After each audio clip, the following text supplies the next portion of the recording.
Do you know a little boy who just can't wait to step onto the football field as a Carroll Tiger someday? Does he want to wear the jersey, score the touchdown, win the big game? Do you know a high school athlete who is so proud to play for the Carroll Tigers? Well, the Booster Club helps all three of these athletes because when we purchase the best equipment, the coolest jerseys, and so much more, our programs can expand and grow. If you want your little tiger looking his best as he runs out onto the football field someday, join the Booster Club.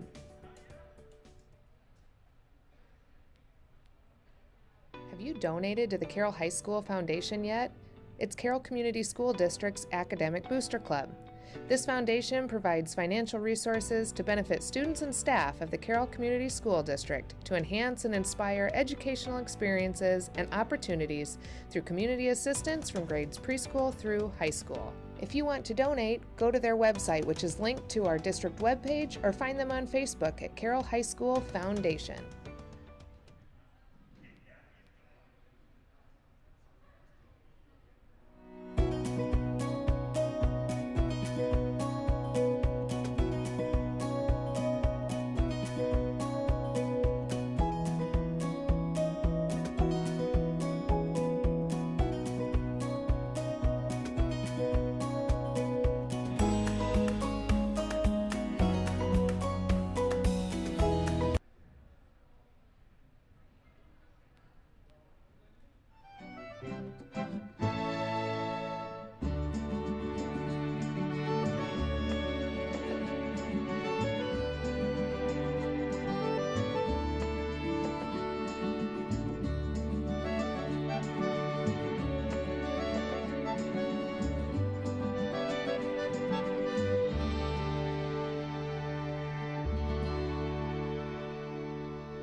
Dear Tiger Booster Club, I'd like to thank you for selecting me as a recipient of the Tiger Booster Club Scholarship.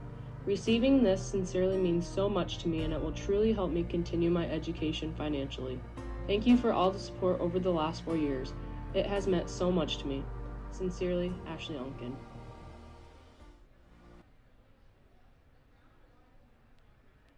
Today I'm going to show you how to donate to the Carroll High School Foundation.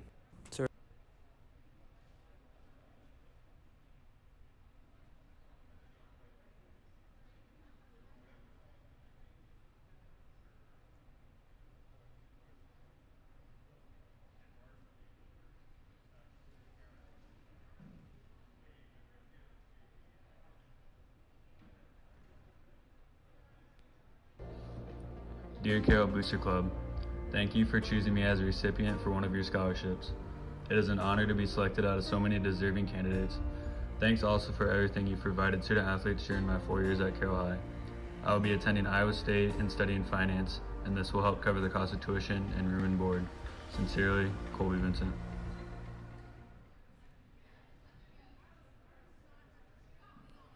Have you shopped in the Tiger Shop yet this fall? No, I haven't. How does it work? Oh, you have to. It's super easy. All you have to do is go to bit.ly/shopcarroll and then just drive out to the high school Monday through Friday from 8 to 11 and call 712-775-5000. They can bring your order right out to your car. Seriously? It's that easy? It's that easy. bit.ly/shopcarroll. It's really that easy.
Hello, and welcome to Carroll High School, where tonight we've got a Raccoon River Conference matchup for you right after Christmas break. We want to welcome everybody back here. We got the Carlisle Wildcats coming down to Carroll High School to take on the hosting Carroll Tigers. Actually got an old friend of mine on here on the broadcast booth with me, former CHS alumni and former actual commentator with me last year. If you guys caught any of the streams last year, familiar voice. What's up, guys? It's Luke Woosley.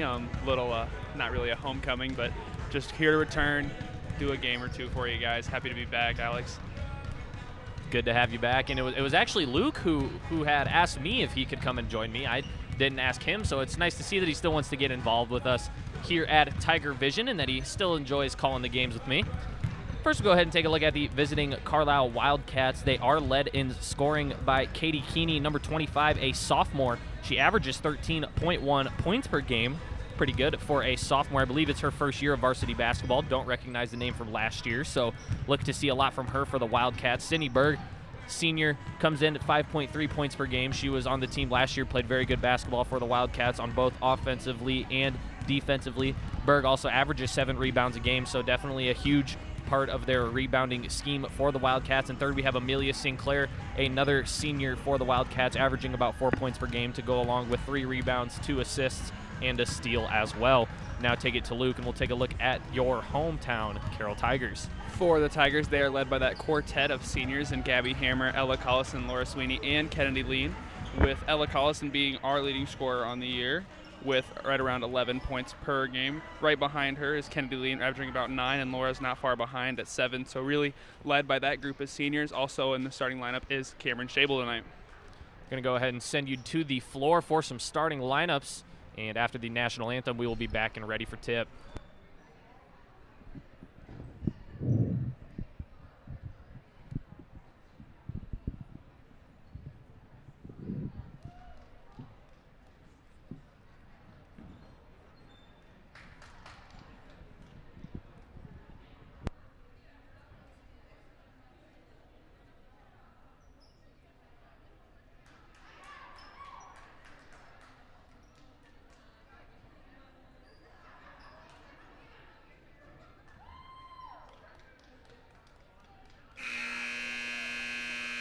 Good evening, ladies and gentlemen. Welcome to Carroll High School. And tonight's Raccoon River Conference basketball boys are a little heavier between the visiting team on the scoreboard, the Carlisle Wildcats, and your Carroll Tigers.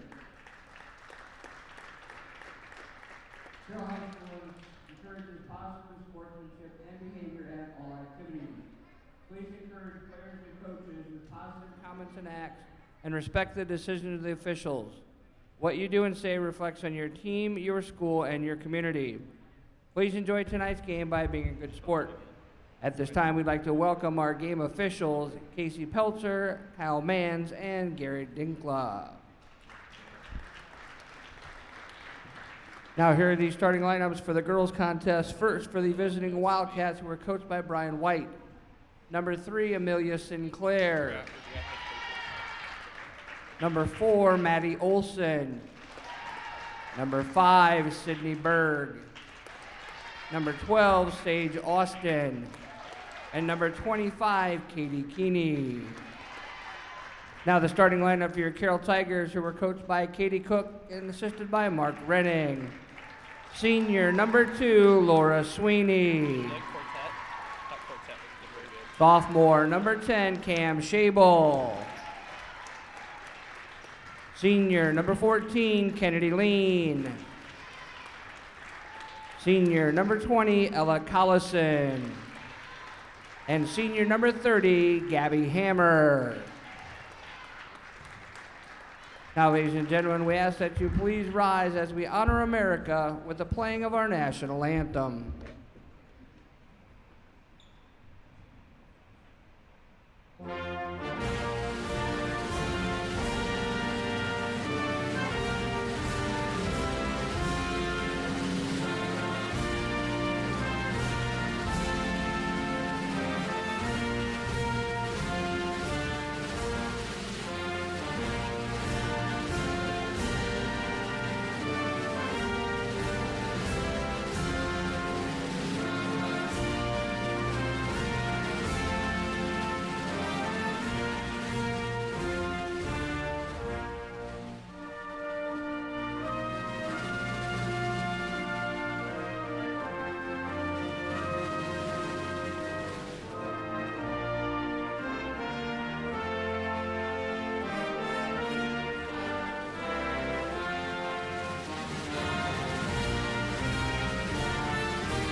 It'd go crazy, 100%.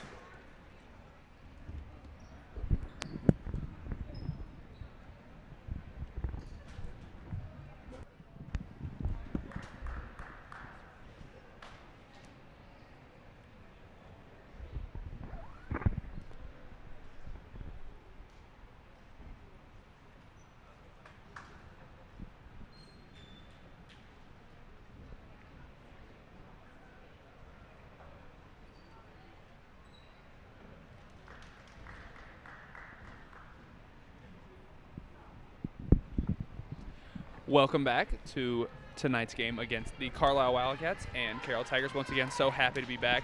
Thankful to Tiger Vision for giving me this opportunity and letting me come back even in the middle of a pandemic. I did miss it quite a bit, and it's really super nostalgic to come back up here in the commentating booth and do this again. We've got Kennedy Lean tipping off against number 12 for the Carlisle Wildcats. That is Sage Austin, and it looks like Tigers win the tip. It was Laura Sweeney with a nice hustle play to keep that one inbounds. And the Tigers will start out with the ball to start this contest. We've got Kennedy Lean here on the near side. The Tigers are going to continue to move it around the arc. We've got Cameron Shable, the big down low, moves on the floor very well, especially for a sophomore. Seems to be very experienced despite the lack of age or experience even, you would say, but just plays very well, especially as a big coming into that role, filling the shoes of Ashley Unken, who was the Tigers' 5 for, I believe, about 3 years in a row. So Shable with some big shoes to fill and has done it very well, very nicely throughout the season so far.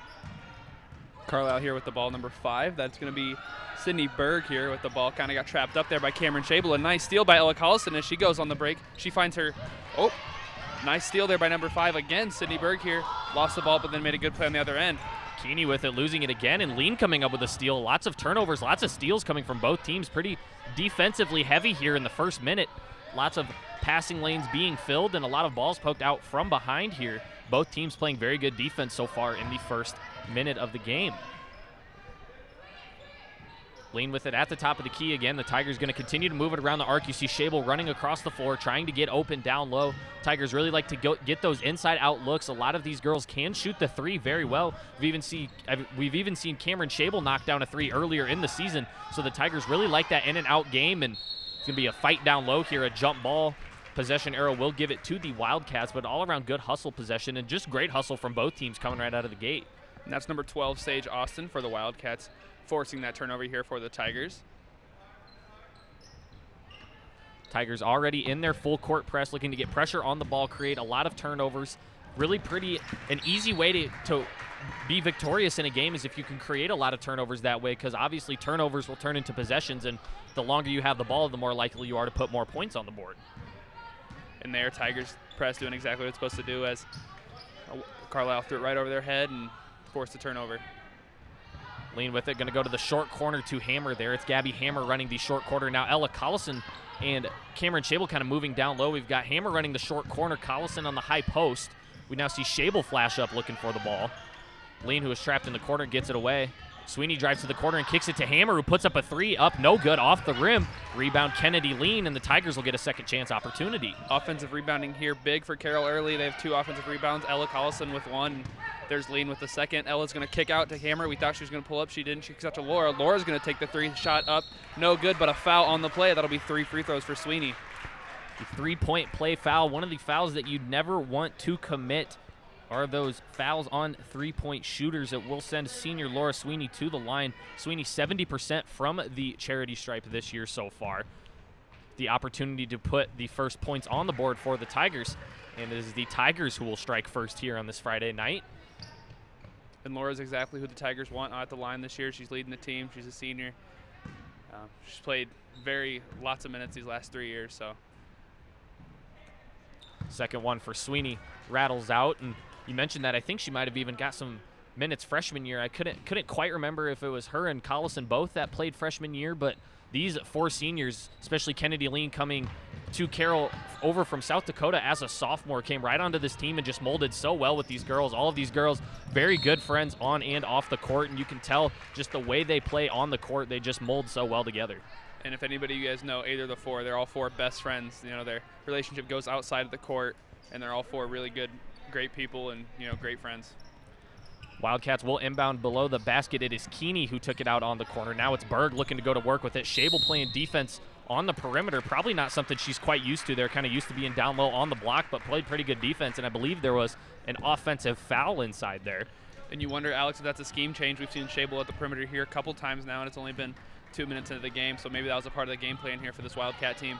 It was Katie Keeney committing the offensive foul. That is the second team foul for the Wildcats. It is her first foul of the night. So 2 fouls already for the Wildcats here within 3 minutes of gameplay. Collison's going to go down low to Shable, and it rolls around the rim and falls through Cameron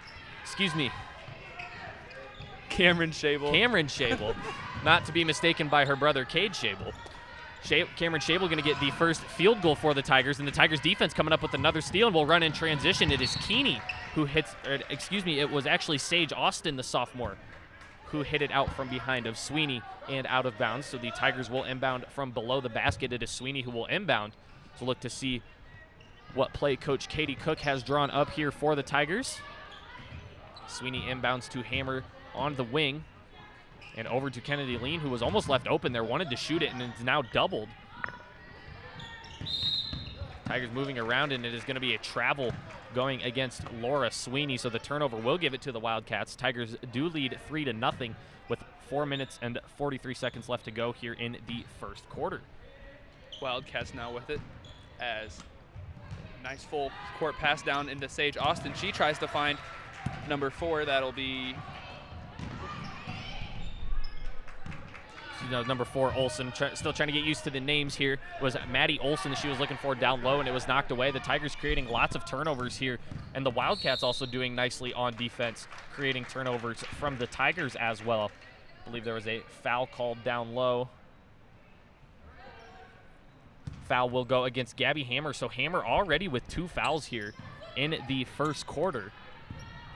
Look to see what Coach Katie Cook has to do about that. I believe she's bringing Jorgensen to the scorer's table now, who will more than likely check in for Hammer. Don't want to see 2 fouls in the first half, especially halfway through the first quarter.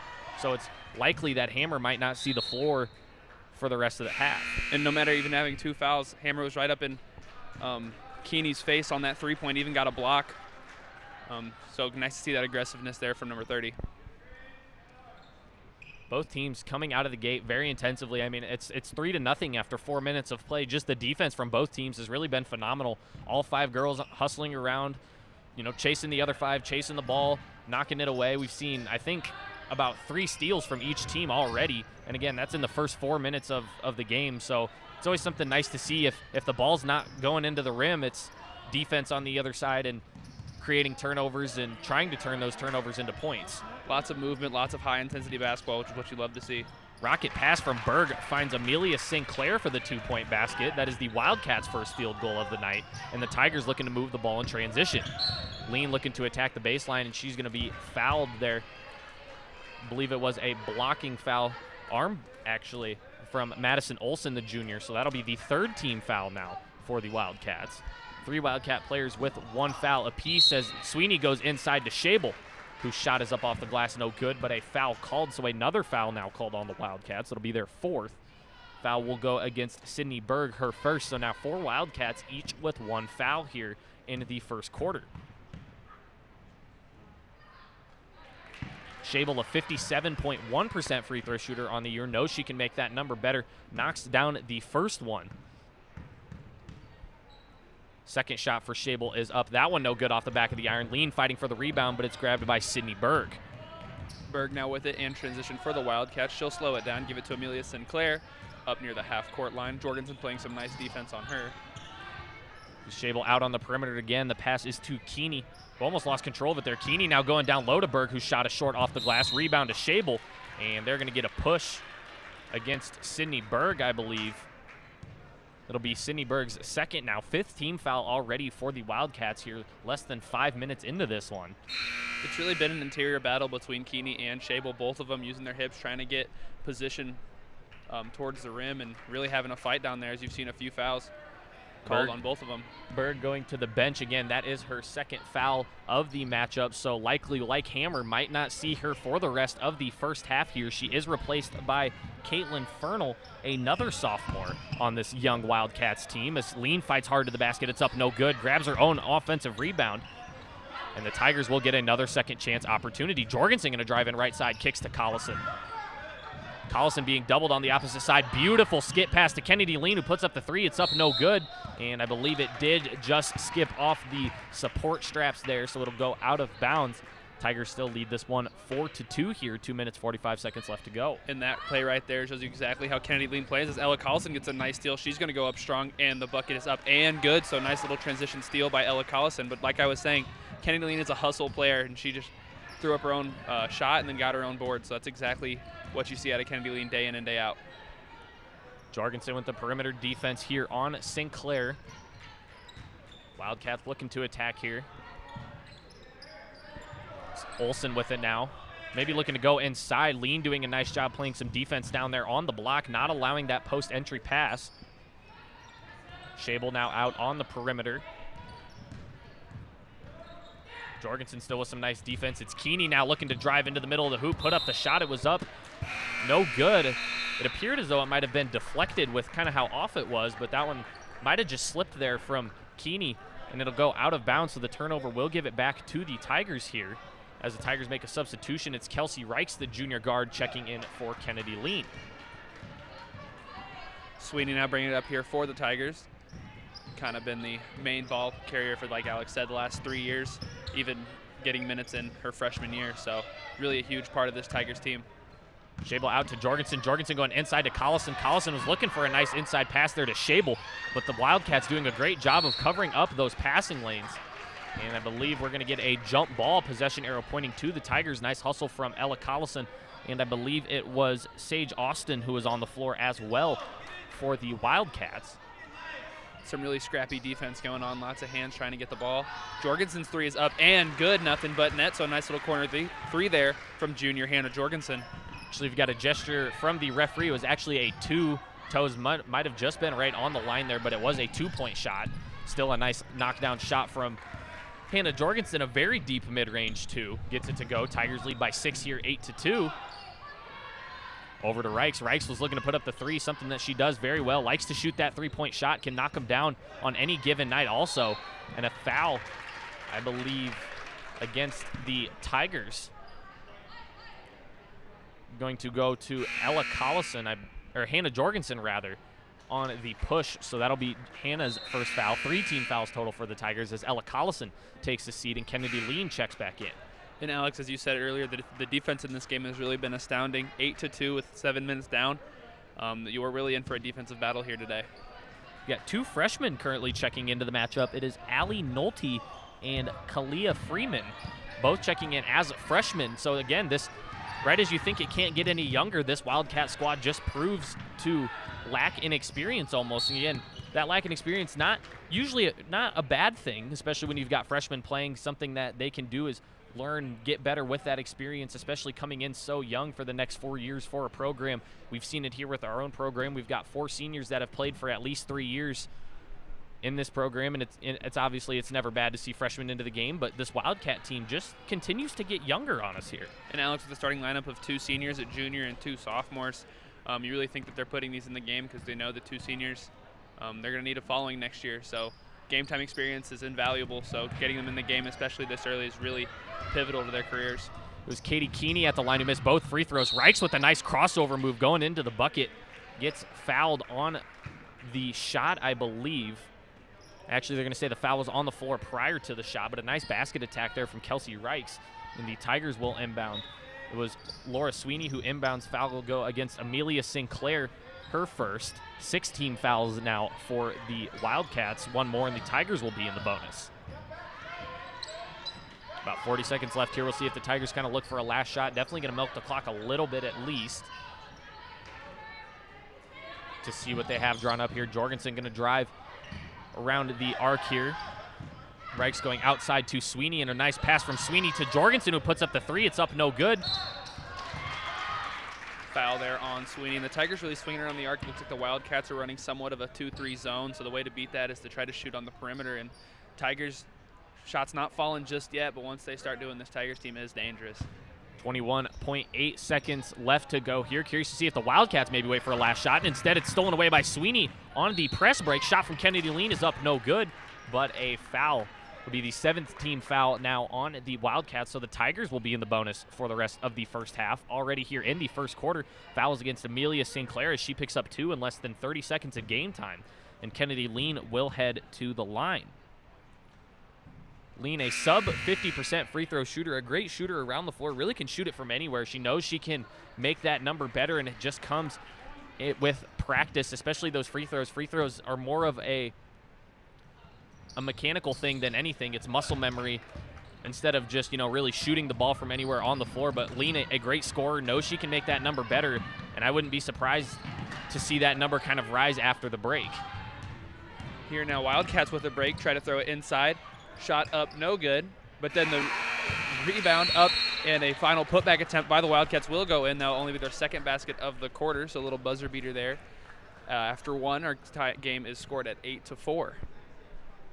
Again, so that'll do it for us here in the first quarter. If you're joining us here on YouTube, we do have a live chat that you can go ahead and leave some comments in. Remember to keep all comments clean and positive, as well if you have any questions for Luke or us here at Tiger Vision, you can head over to the right side of your screen and type in our live chat, and we'll try to get to those when we get time. Also, if you scroll just below the video, you see a thumbs up button. If you could go ahead and hit that thumbs up, we'll see how many likes we can get on the stream. And just below that thumbs up button, there are 2 buttons, one that says subscribe in bright red, and another that is a bell. If you hit the subscribe button, then you will subscribe to our YouTube channel. It is completely free.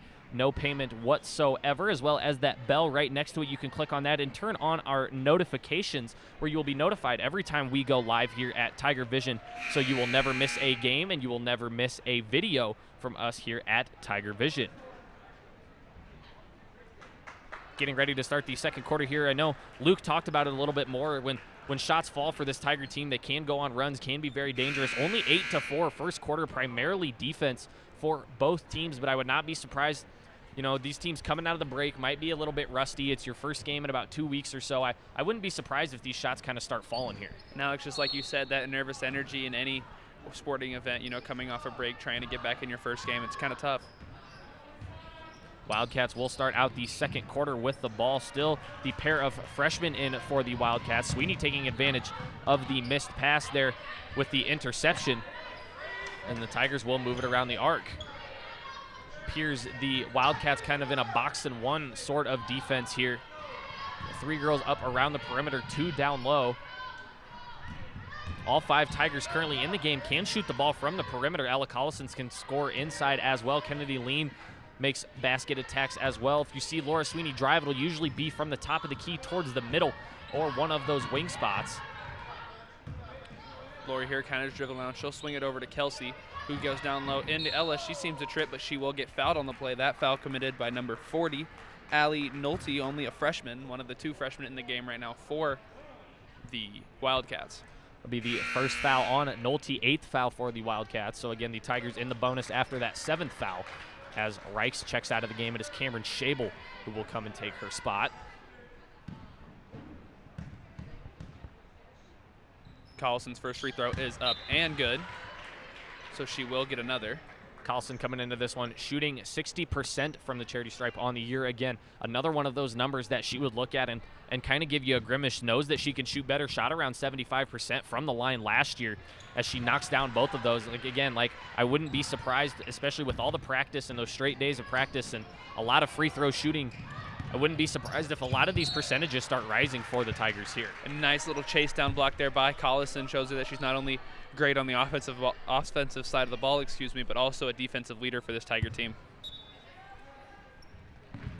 Inbounding for the Wildcats, I believe it is Sinclair. She will get it in, looking for number 12 from the Wildcats there, looking for Sage Austin in the pass, just a bit too high and out of her hands. Turnover will give it back to the Tigers here.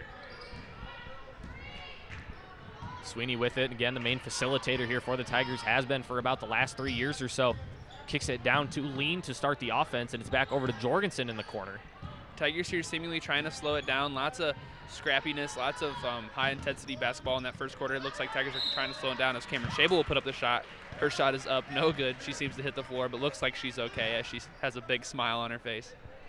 Looks like she tried to regain her balance after the jump and just couldn't quite find the footing. This again gave us a little smile here, shows that she's all right. Shable will head to the line for 2 more. Again, that is the 9th team foul now on the Wildcats. So 1 more, and that will bring the Tigers into the double bonus already for the rest of the half. Got a couple of substitutions in here as Berg appeared like she was going in, and I think we'll head back to the bench. Does have those 2 fouls, so I would be surprised if she goes in this early. Were a couple of substitutions here for the Wildcats as we get this figured out. She will check in for number 42, Kalia Freeman. Also got a number into the game. I do not have the name for number 20 here. I do have 2 number 12s on my roster, but that doesn't do too much for me. So if we've got any Wildcat fans in the audience, if we could get a name, again, that is for number 20 of the Wildcats, that would be greatly appreciated, as I'll do my best to try to find that name.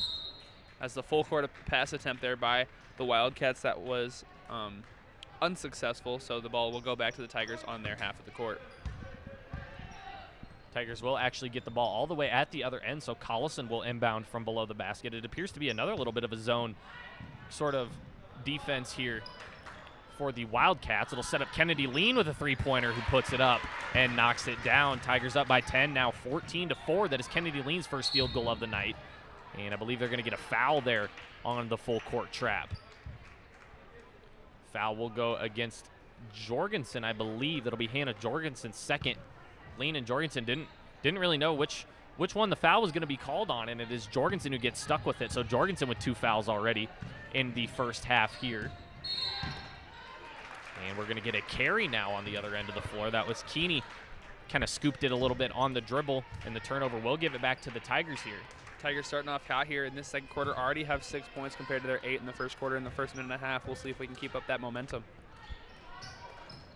Tigers will move it around the arc some more. It is Jorgensen now on the near side. Going to go to Lean in the corner. Lean with a nice baseline attack, puts up the shot. It's up, no good. A little bit of contact. Grabs her own rebound, turns around, puts it back up. And if that doesn't describe the type of player that Kennedy Lean is, I know Luke mentioned it before, misses the shot, and she's the first one to the ball after the missed shot. And you just love to watch her play. You love the hustle. You love just the grittiness of Kennedy Lean, the way she gets down, gets dirty, gets the rebounds, and definitely a huge, huge part of the success for this Tiger team. As you can see, they lead by 12. We've got a timeout now taken by the Wildcats. That is their first timeout of the game. I believe it was a 30-second timeout, so we will stick around. Again, 16-4 is the score here. Tigers leading by 12, 6:11 left to go in the first half. And again, Luke, you mentioned it, Tigers looking a little bit hotter here in the second quarter. And like I said earlier, this Tigers team, they have all the talent in the world. It's just about settling into the game and really showing who their identity is as a basketball team. And once they start doing that, they're a very, very dangerous team. And one thing, I know you mentioned it right at the beginning of the second quarter, you could see the offense looks a little bit more settled in, a little bit more slowed down. They're not moving the ball, don't have to get it to these places. They're just kind of letting the game come to them, letting Katie Cook's offense flow through them, and just really getting better looking shots. They've already got as many points in the first minute or 2 minutes of the second quarter than they did in the whole first quarter. So I really agree with that they're really just slowing the offense down, kind of letting it come to them instead of trying to go to it. Checking in for the Tigers is number 24, Shea Senard, as she has a little bit of interior defense.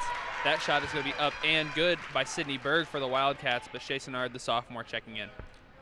Be an and one opportunity now for Sydney Berg as she will head to the line. Berg, a 63.6% free throw shooter on the year.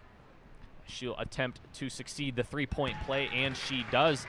Little three-point action there for the Wildcats, and it is now a 9-point game, 16-7. And you mentioned Senard coming in. If you watch her play, she just moves so well, runs the floor very quickly. Kind of a shorter player, but very quick on her feet. You usually see her guarding the ball handler, guarding the quicker offensive player, and the way she just moves around the floor, both offensively and defensively, is definitely a pretty big weapon for Coach Cook.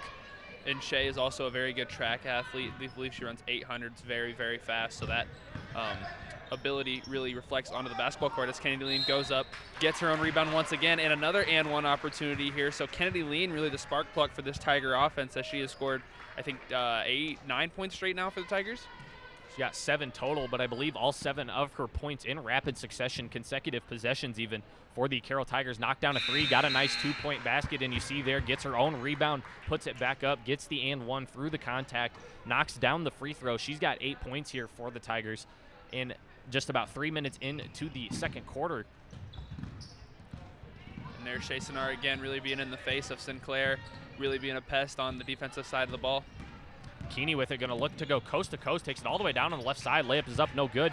Rebound to Lean. Kennedy Lean will push the floor. Kick to Collison ahead. Collison attacking the basket, made a nice jump stop there, and they're going to kick it to Lean, who puts up the 3, no good. And it's Senard who comes in and gets the rebound. Shable's going to kick out to Laura Sweeney on the wing. Her 3 up, no good.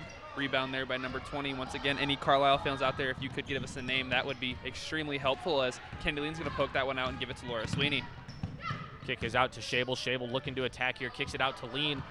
And I wish I could keep stats, you know, while I sit here and talk about the game, because I would love to see how many offensive rebounds and second chance points the Carroll Tigers has. It seems that just about any long-range shot that the Tigers put up, there's a white jersey there ready for the offensive rebound, and it has turned into second chance points, as we've seen here. And a nice hustle play there by number 4, Maddie Olson, as Sinclair's going to shoot a 3, and that will go in. But Sinclair fell down, or Olson, excuse me, fell down, got back up in time just to get the steal for the Wildcats and get them the points on that possession. 19-10 now after the 3 from Sinclair. Nice move there from Senard. Feet moving a little bit too quickly for the ball, and she will be called with the travel. Jorgensen will check back in for Shea Senard. We've also got another substitution for the Wildcats as Madison Olson checks out. I believe it was Caitlin Fernal, the sophomore, who checks in for him. Kelsey Reichs, or for her rather. Kelsey Reichs will also check into the matchup for Kennedy Lean. Sinclair now bringing it up here for the Wildcats. After just making her 3 on the last possession, she'll get a screen from Austin, decide not to take it. It's Keeney who takes it down the floor on the right side. They're going to get a foul on the floor here. It will be the 8th team foul on the Tigers now. So the Wildcats are in the bonus. That foul there on Kelsey Reichs, her 2nd of the night. So a couple Tigers here in foul trouble early. Never what you want to see, especially with only 4 minutes to go in the second quarter. Katie Keeney, a 50% free throw shooter on the year, knocks down the first one. I believe she missed 2 earlier in this game. She's going to have to make that second one to stay at that 50% mark. And we do have Lauren McGriff helping us out. Number 20 is Bree White. Appreciate that. We'll try to remember that and get that name into the game as soon as possible here. Again, appreciate that. Sweeney here going to kick it out to Reichs. Reichs going to give it right back to Sweeney. Once again, like we said earlier, Tigers kind of slowing it down as Collison's going to kick out to Jorgensen, who shoots a 3. Her 3 is up and good, so this time she actually did make a 3 instead of that long 2, so that'll be Jorgensen's 5th point on the night. Sinclair with it now, bringing it down for the Wildcats. She'll kick it out to Keeney for the corner 3. Tigers Wildcats looking to trade 3s here, but it's up no good. Sophomore Shable with the rebound. 3 minutes and 30 seconds left to go as Sweeney hits it ahead to Reichs. Reichs with a beautiful inside pass to Collison, and it was knocked away by Sinclair. Sinclair, nice inside defense there on Ella Collison as she knocks it away, gets it off the knee, and the turnover will give it back to the Wildcats. And Collison, the taller player between her and Sinclair, so Sinclair, a nice job there getting her hand in there and really disrupting Collison's interior offense. Again, Sinclair, a senior guard on this team, and correct me if I'm wrong, I'm not entirely sure if she's even come out of the contest yet. We've got 3 minutes left or so in the second quarter, but Sinclair proving to be the workhorse, the senior with experience here for the Carlisle Wildcats, played just about all 13 minutes of the contest so far.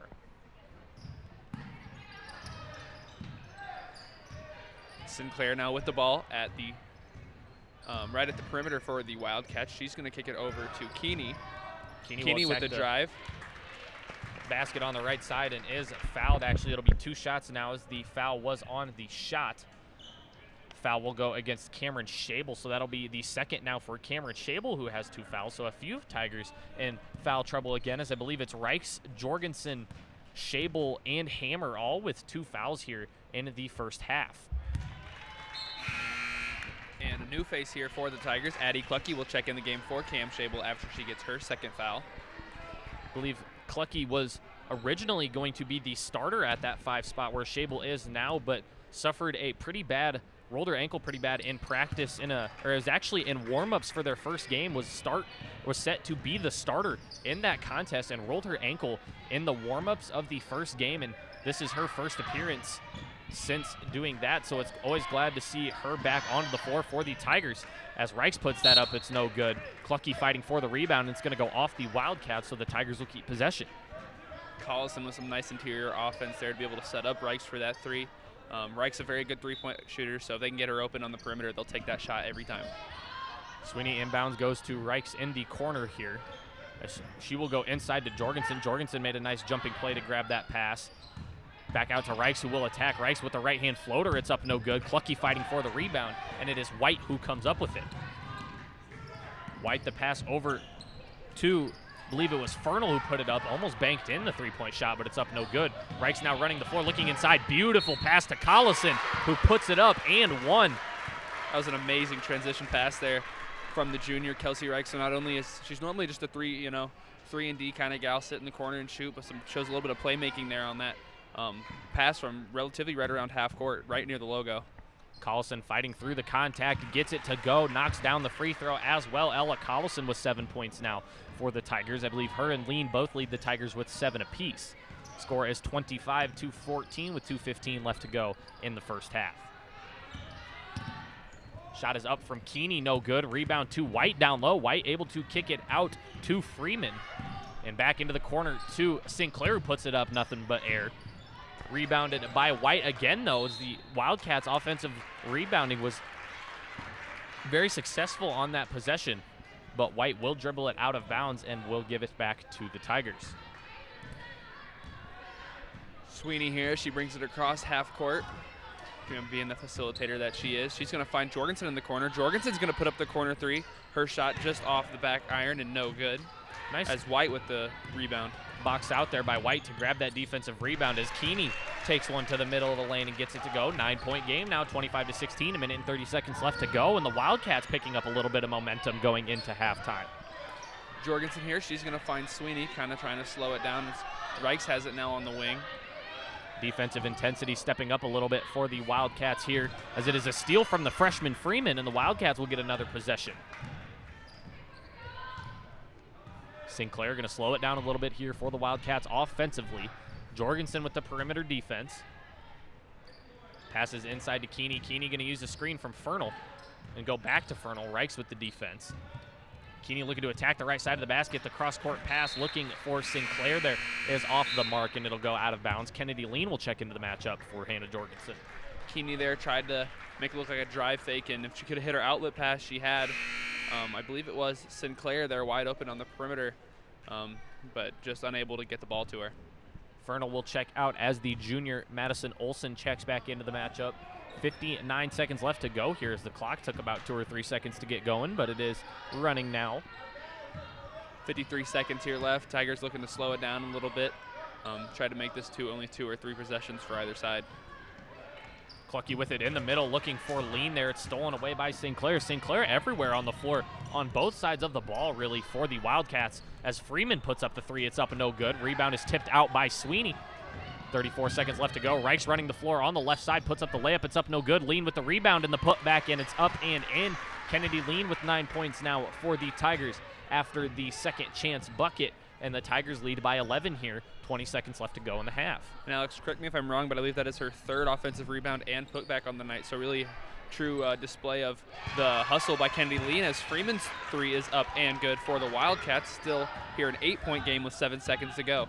Saw Freeman step up and try to take that first 3, and it wasn't off the mark by much, and that time she was left wide open and stepped into it beautifully and knocked it down, and that'll be the last bucket before halftime. 27-19 is the score as we enter the halftime break. We are going to take you to a couple of messages from our local sponsors, as well as a couple messages from us here at Tiger Vision, and we'll be back in about 10 minutes for the start of the second half.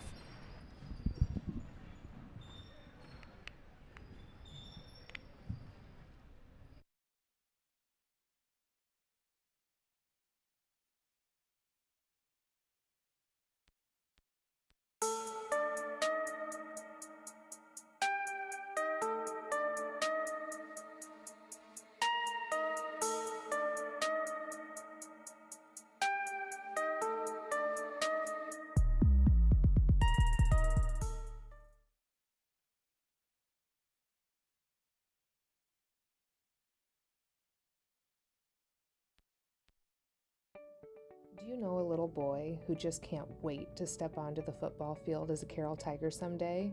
Does he want to wear the jersey, score the touchdown, win the big game? Do you know a high school athlete who is so proud to play for the Carroll Tigers?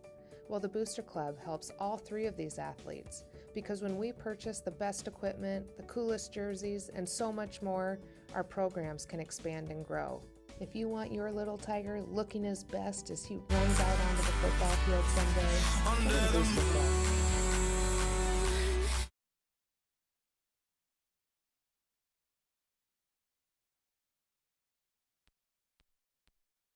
Dear Tiger Booster Club, I'd like to thank you for selecting me as a recipient of the Tiger Booster Club Scholarship. Receiving this sincerely means so much to me and it will truly help me continue my education financially. Thank you for all the support over the last 4 years. It has meant so much to me. Sincerely, Ashley Unkin.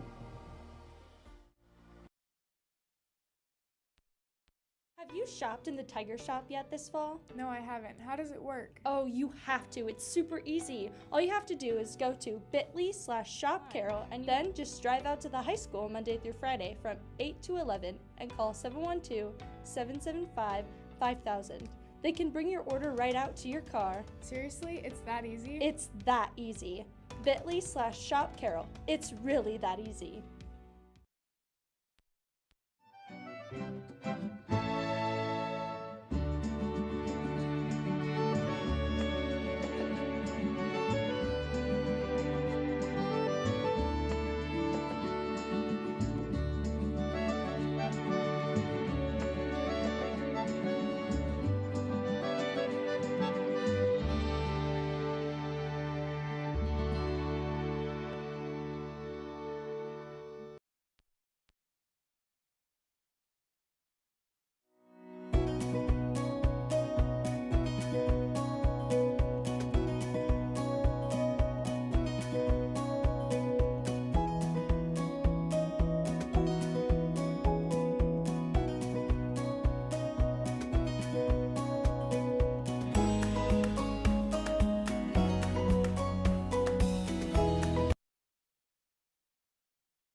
The Tiger Vision Control Room is a multimedia production room designed by 2020 graduate Owen Perrin.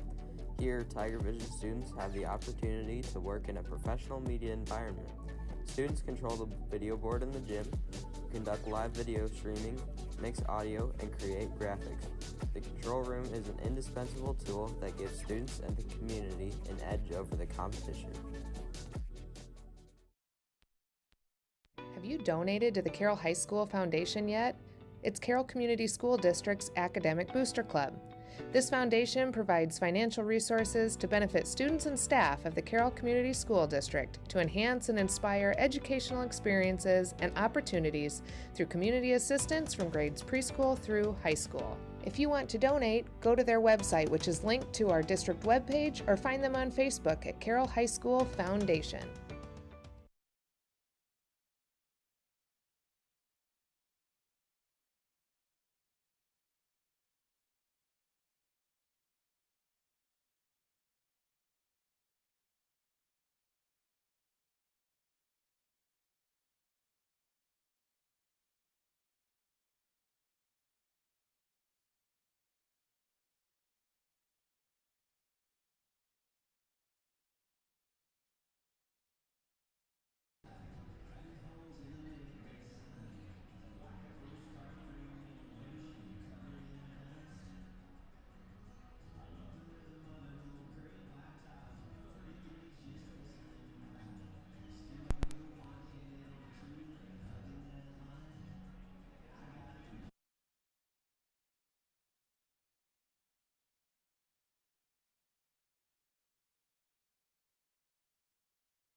Have you donated to the Carroll High School Foundation yet?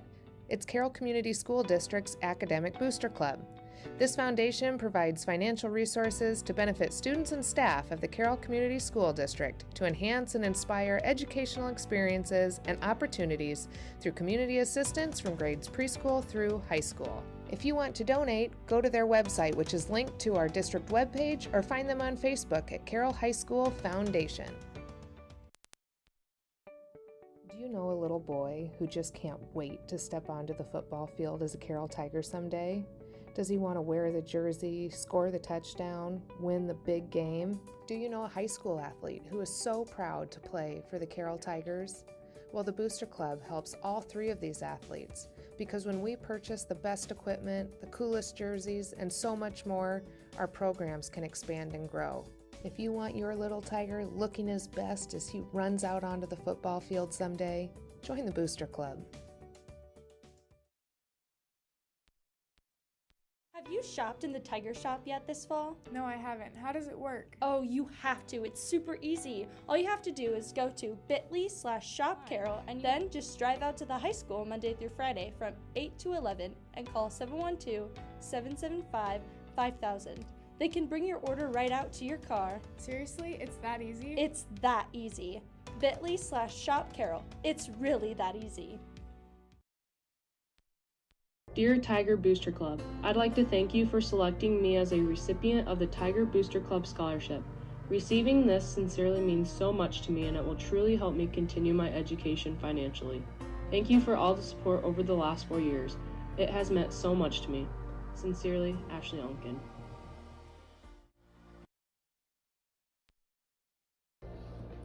Dear Carroll Booster Club, thank you for choosing me as a recipient for one of your scholarships. It is an honor to be selected out of so many deserving candidates. Thanks also for everything you've provided student athletes during my 4 years at Carroll High. I will be attending Iowa State and studying finance, and this will help cover the cost of tuition and room and board. Sincerely, Colby Vincent.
Hello and welcome back here as we get set for the second half. Again, your score 27-19. Kennedy Lean leads all scorers with 10 points. Close behind her is Ella Collison with 7. They both lead the Tigers. Keeney is having a nice game so far for the Wildcats with 6 points. And Amelia St. Clair knocked down a 3-ball and got a 2-point basket as well. She has 5 for the Wildcats.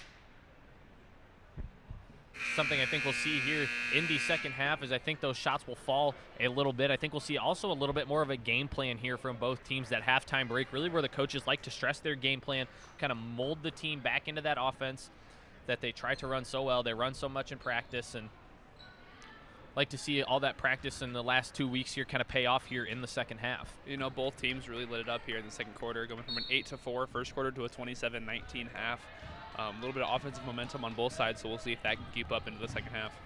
Gabby Hammer back into the game after getting 2 fouls within about the first 2 minutes of the first quarter, so it's glad to see number 30 back on the floor for the Tigers here.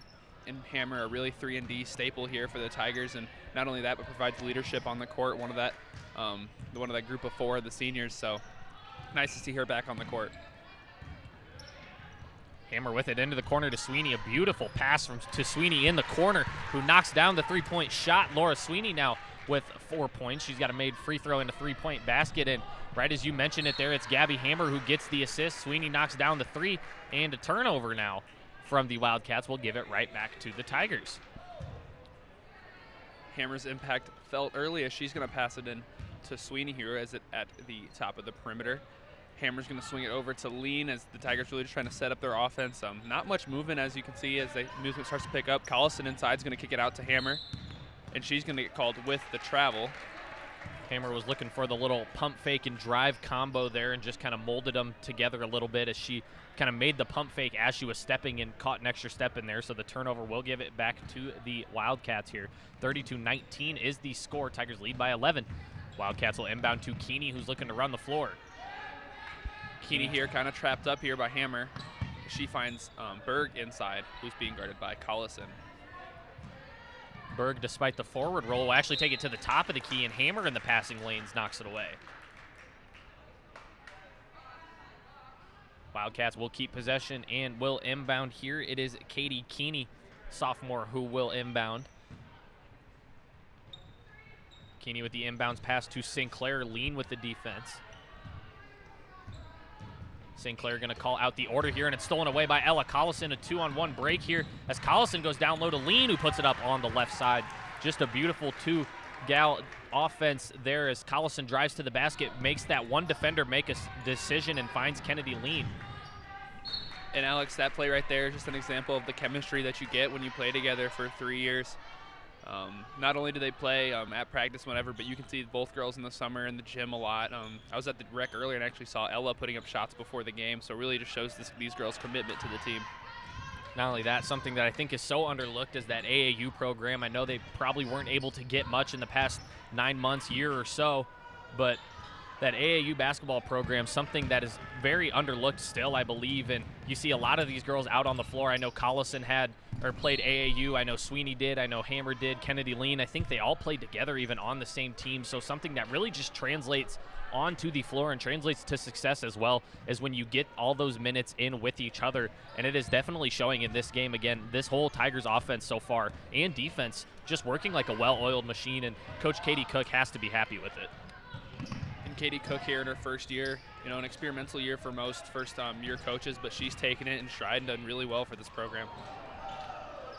Cook, I believe, played Division I basketball at Iowa State, actually, back in her days, as Kennedy Lean gets a nice steal and puts the basket up in transition. She matches her number there with 14 points, and a timeout going to be taken by the Wildcats. It'll be a full minute timeout. Again, currently have 41 people watching. I know that number seems to be down a little bit from what we used to have, but of course with it's actually 133, just had to refresh my screen there. But even that number's down. We've usually had about 200 viewers so far this season for the girls contest, and I know that number down a little bit. They just actually changed the rules, allowing more fans, more spectators into the stadium, where it is now changed from, I believe it was just 2 per player.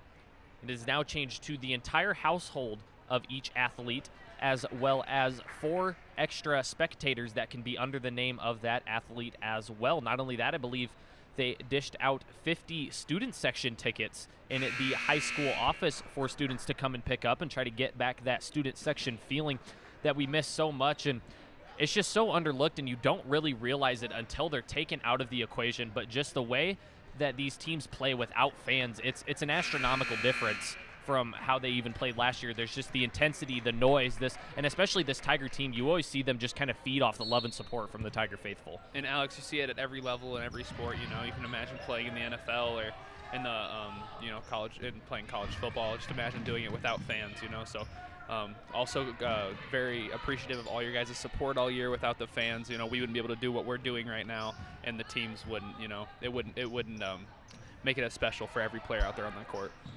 Of course, mask requirements still in play here for every spectator. Every spectator is required to have a mask, and glad that they are still even able to come, though, of course, having to wear a mask, which is never a problem, obviously, but it's just so nice to see familiar faces in the game. I mean, you've got fans that have been to every Tiger game in the last 30 years, and some of those fans being at older age, it's just so tough not seeing them in the stands.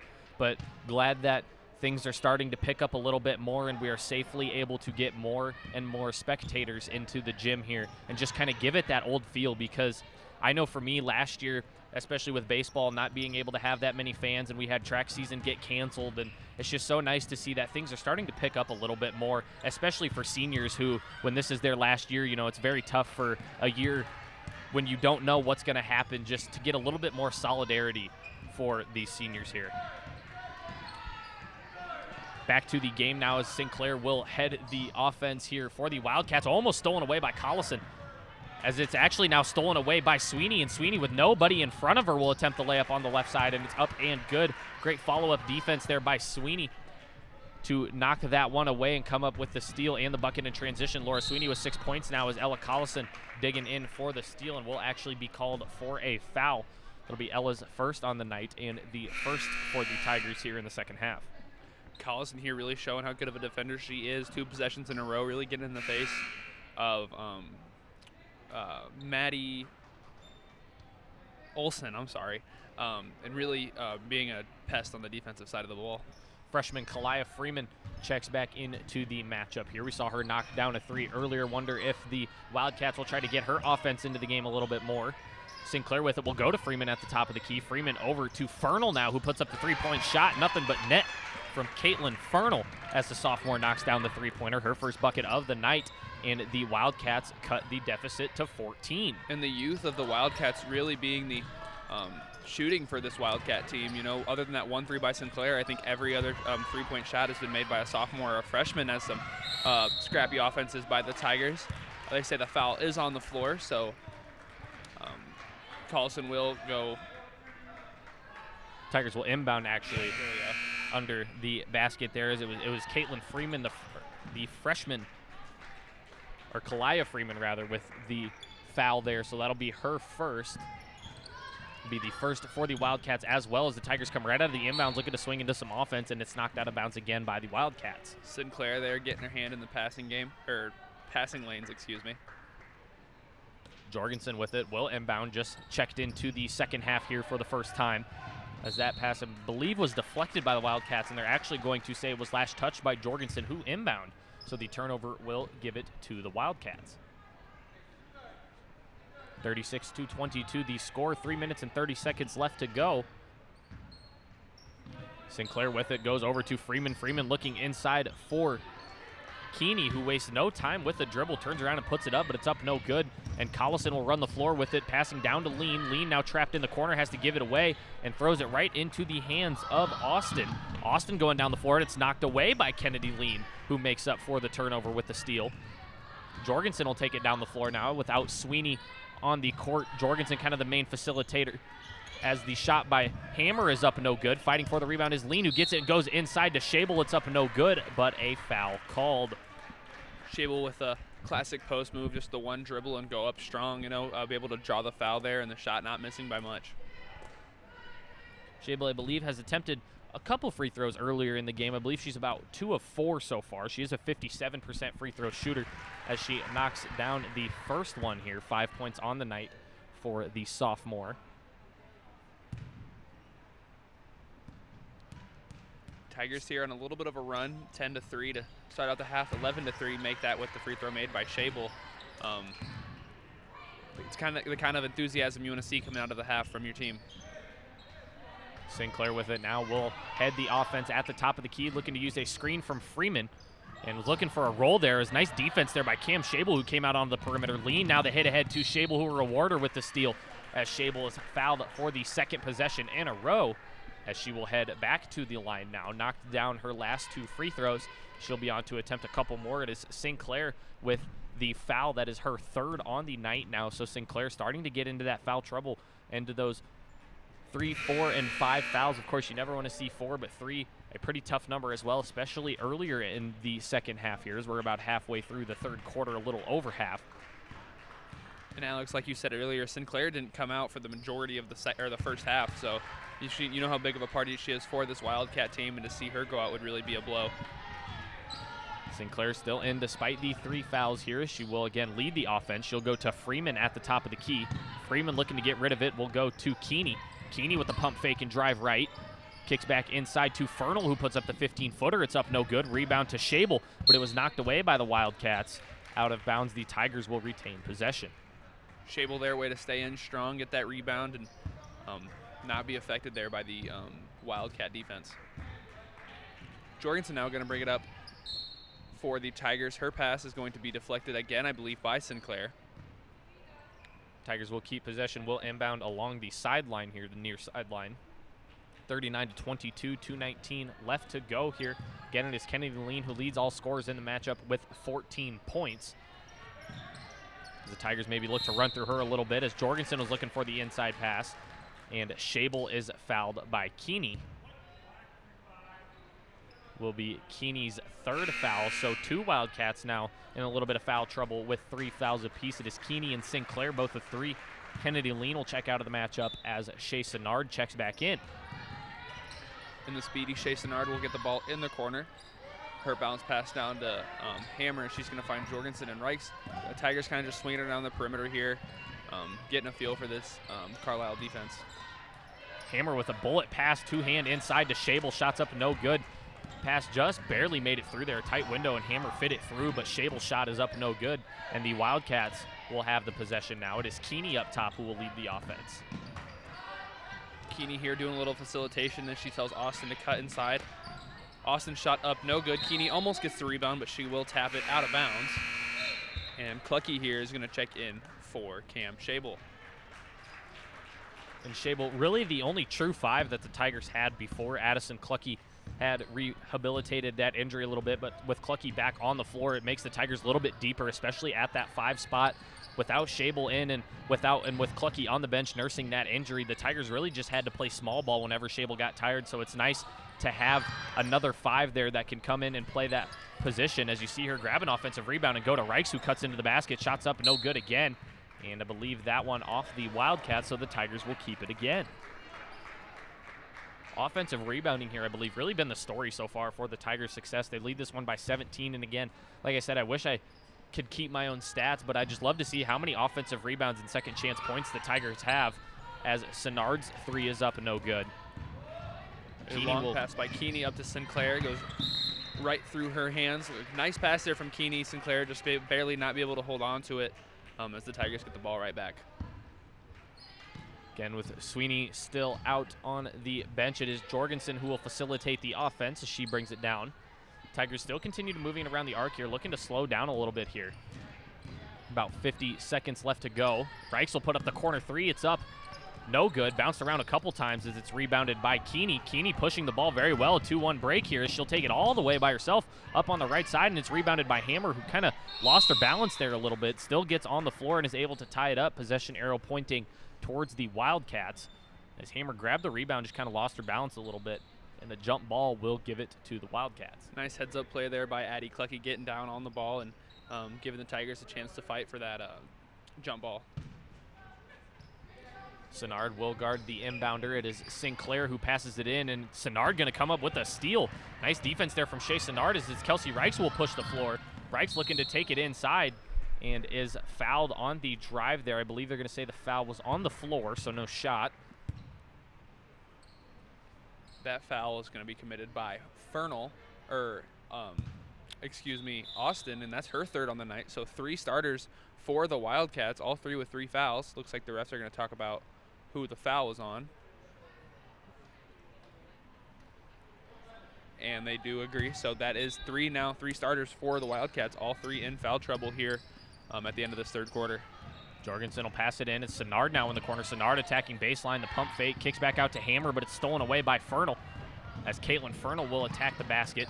kicks it away to Freeman and back out to Keeney, but they're going to say Freeman traveled before the shot there from Keeney, so the turnover will give it back to the Tigers here. 39-22 again, the score. A little bit of an interesting stat here.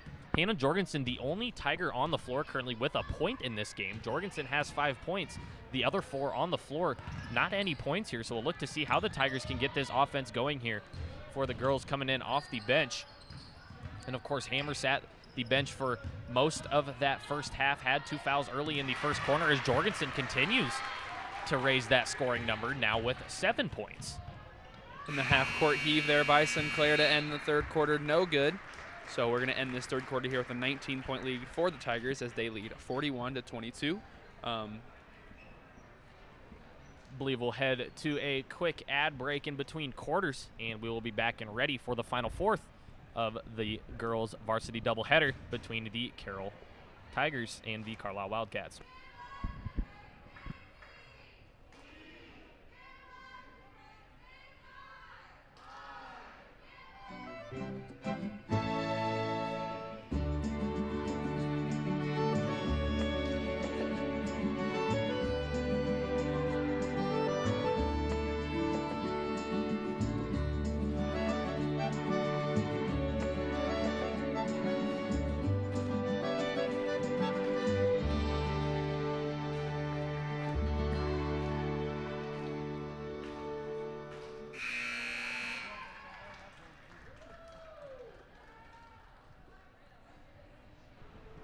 And we are back here getting ready for the fourth quarter. Again, 41-22 is the score here. Looks like we've got the 5 starters back in. As Luke mentioned, the quartet of seniors in Collison, Sweeney, Lean, and Hammer, as well as Cam Shable, the 5 spot, the sophomore on the squad for the Tigers. Tigers will start out the fourth quarter with the ball. Possession arrow will switch to the Wildcats here as we get set for the, again, final fourth of this game here. Tigers with a pretty comfortable lead by 19 points. If they can continue to run that offense and create turnovers, I don't see any way that the Wildcats can come back. Nice little steal there by Bree White. As she's going to get the ball away from Collison and actually give the ball to the Wildcats. They will call a foul there on Collison, so her second of the night. Only the second team foul of the half for the Tigers. The Wildcats with 5 team fouls. So not near as many fouls here in the second half as the first half. I believe the Tigers were in the double bonus by about the end of the first quarter or near the start of the second, but not quite as many fouls here for either team. We've got another jump ball on the floor. Possession arrow pointing towards the Wildcats. It was Collison who got on the floor for it, and I believe Madison Olson was the other player on the floor. So nice hustle from those two to get the tie up, but the possession arrow will give it to the Wildcats. Bree White here passing it in, and that will be to Berg. Berg is going to throw up a floater. Her floater was up and good, but they said the foul was on the floor. That foul going to be on Hammer, I believe, so it'll be her third of the day. So the first Tiger to hit that 3 mark, as you got to start worrying about her in foul trouble, but it is the fourth quarter, so not much game left. White will inbound to number 40, Allie Nolte. Nolte looking to drive baseline here, goes all the way to the other end. And now dribbling around the perimeter. Nolte looking to go inside to Berg as it was knocked away by Shable. Wildcats will keep possession. And Wildcats here, if they really want to get back in this game, they're going to really need to get something moving, some offensive momentum, and really play good on both sides of the ball. Keeney will inbound here for the Wildcats, going into Nolte, the freshman. Unfamiliar sighting is Amelia Sinclair, not on the floor for the Wildcats. I'm not entirely sure, but I believe this is her first time coming out of the matchup as Hammer gets a nice transition bucket on the left side of the floor. That is her first field goal of the night. And the Tigers now leading by 21. Berg with it, going to attack the middle of the floor, puts it up with the left hand. It's up no good off the back iron, grabs her own rebound and puts it back in. Offensive rebound and put back for Sydney Berg, who's got 5 points now on the night. Tigers here looking to push a little transition ball as Kellison's going to go out to Hammer. Hammer's going to go with the drive, kick out to Lean. Lean's 3 is going to be up and no good off the backboard, but she's going to get her own rebound again and put it up against. That is the 4th offensive rebound and put back here by Kennedy Lean on the night. A really good night for her as she has 16 now. All around great hustle, and I think Hammer might have even tipped it. That ball came hard off the glass and really just hit Gabby right in the hands there, and it was kind of just like an, oh, there's the ball type of moment, and Hammer, the way she hit it was just perfectly right into a cutting Kennedy Lean, who grabbed it, split the defenders, and went up on the right side. Just a beautiful all-around play there by Kennedy Lean again, as we can't stress enough how much she hustles on both sides of the floor, and it has turned into a career night for her. Be willing to bet she almost has about 8, 9, maybe even possibly 10 rebounds, as well as 16 points. So just a beautiful all-around game from Kennedy Lean tonight. Nolte there with the steal, and I believe that she's going to be the facilitator for the Wildcats in Sinclair's absence. Now Berg down on the inside trying to keep her offensive momentum up. Her shot is going to rattle around the rim and be no good. Textbook post move there from Berg, just couldn't get the shot to fall as Lean goes down the floor looking for Jorgensen. A little bit too much mustard on that one for Jorgensen as that goes out of bounds. Kalia Freeman will check back into the matchup as she will grab Caitlin Keeney, or Katie Keeney. Another substitution here for the Wildcats as we have Sarah Wackel, who checks in to the matchup. Wackel, a senior forward for the Wildcats, will provide them with a little bit of height here.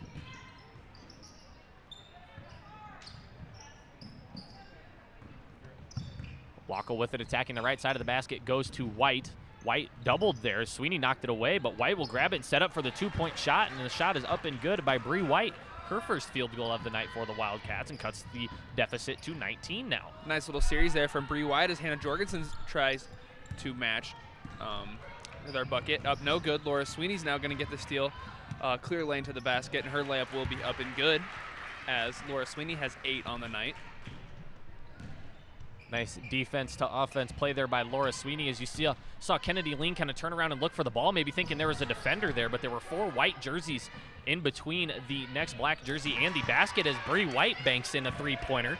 5 points now for White on the night as Shable is hit inside from Hammer, and it's up and good. Just a scoring clinic in about the last 30 seconds or so from both teams. Both teams getting easy baskets and putting them in, as well as White will facilitate the offense here. And Alex, that's not what we're used to seeing. Lots of defense being played in this game, so this last about 45 seconds has really been a blur. Nolte with it now, looking to go inside. Kind of stopped at that 15-foot mark and looked inside for Wackel there, but shot is up no good, and she'll actually put it up no good again. And it's knocked away. Guys, hustle play from Jorgensen to keep it in, and there will be an on-the-floor tie-up. Possession arrow will give it to the Tigers. Couple substitutions for both sides as we see Sinclair and Fernal check back in for the Wildcats, as well as Shea Senard, Kelsey Reichs, and Addie Clucky for the Tigers. As Sweeney, Kennedy Lean, and Cameron Shable exit the game, they will get a standing ovation from the Tiger faithful. Again, those claps a little bit louder than the last couple games. Love to see more fans in the gymnasium here as those Tigers get a well-deserved standing ovation, and I believe we'll see some more of the bench players here for the Tigers in about the last 4 minutes or so. Again, something you always love to see is those girls who don't usually get too much playing time at the varsity level just get to come in and get some experience, most of them younger. I believe most of the bench players for the Tigers, either juniors or sophomores, all 4 seniors on the team do start. So, again, something you love to see is those players who don't get very many minutes at the varsity level get to come in and get some experience. As Reichs puts up a three-pointer, that one's up no good. Rebound by Shea Senard, who goes up for the reverse layup, and it's up no good. Nice hustle there from Senard, who I believe may be the shortest player on the court right now for either team. Runs in and gets an offensive rebound. And not only is that her first, that's her second one on the night. So Shea Senard really showing some really good hustle here for the Tigers. First free throw is up no good. Again, it was on the shot, so it'll be 2 shots here for Senard. Ava Gross, a sophomore, checks into the matchup as the final senior for the Tigers exits the floor. It is Gabby Hammer who gets a standing ovation as she heads over to the bench. Senard will attempt her second free throw. That one up no good as well. Senard, a 50% free throw shooter on the year, goes 0 of 2 that time.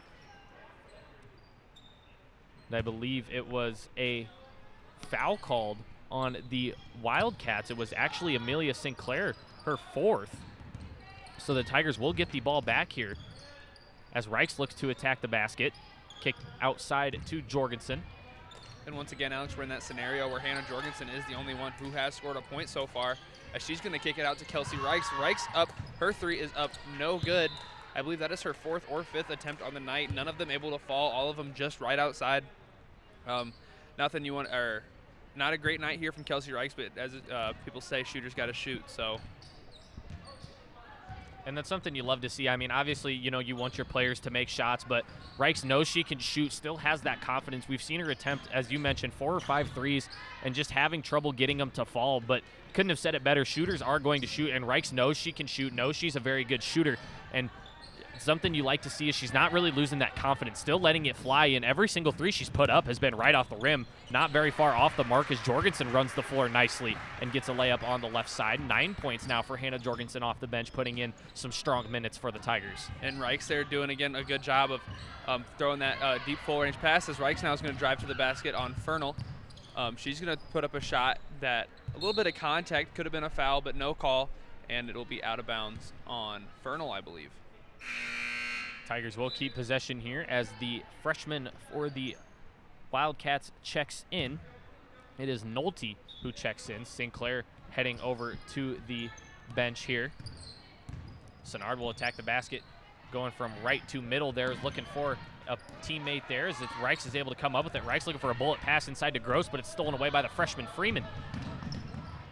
Freeman looking to run the floor, finds Wackel, who puts it up and is tripped on the shot. Wackel with a hard fall to the floor.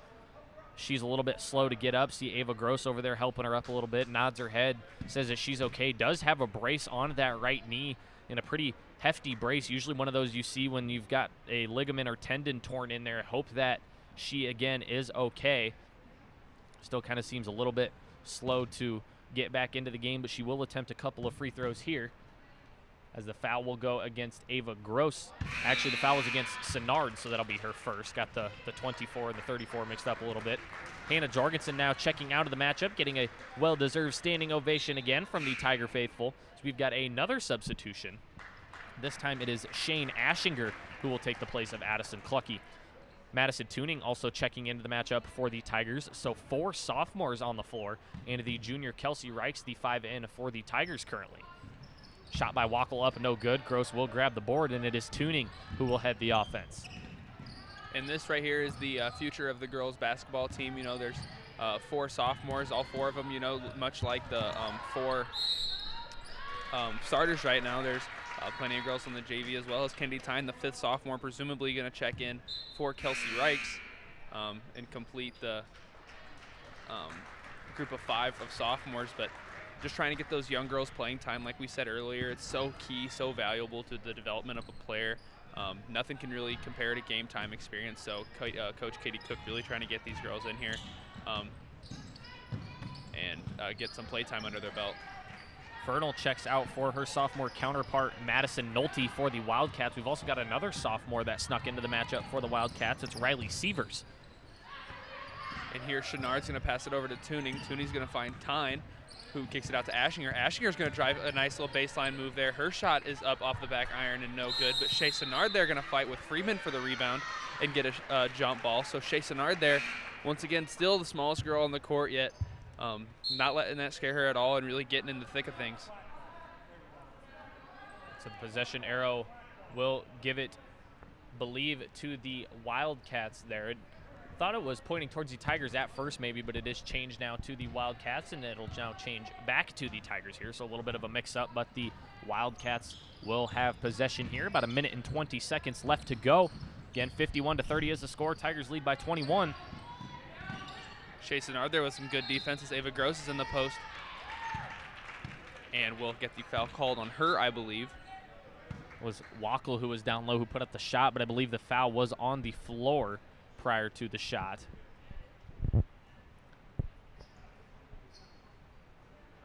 Foul, I believe, was called on Ashinger, as that'll be her first.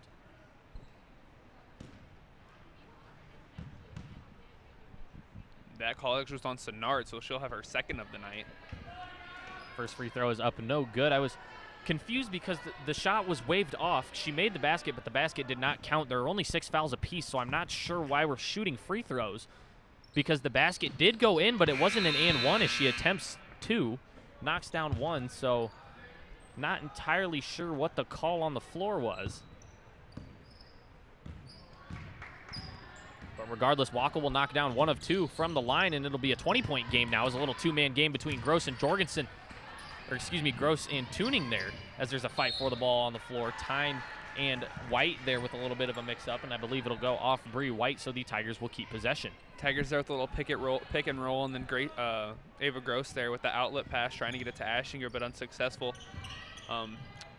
Tyne now, excuse me, is going to swing it over to Sidnard as she looks to drive baseline, swings it out to Tuning. Tigers here kind of just swinging it around the arc. 52 seconds left in the game. A little bit of dribble drive, dribble handoff here. Kind of drive around the perimeter, see if you can find an opening in that defense. Exactly what the Tigers are doing here, as Kalia Freeman all over on defense here for the Wildcats gets another deflection and knocks that one out of bounds. Madison Tuning will inbound in front of the Tiger sideline.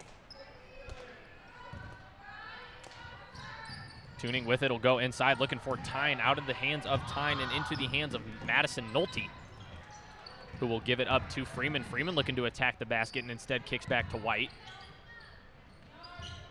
White will go to Wackel. Wackel looking to drive baseline, the wraparound pass to Freeman, and the kick back out to Madison Nolte, who puts up the deep two. It's up no good. Rebound by Ava Gross. 20 seconds left now for the Tigers as we'll look to see what they do here, as Tyne's inside pass is stolen away by White. Freeman will look to head the offense here. She takes the ball down the floor. Kick is back to White now. 8 seconds left to go. Pass inside to Freeman. Now White with it at the top of the key. White gonna have to put up a shot. Shot is up. No good.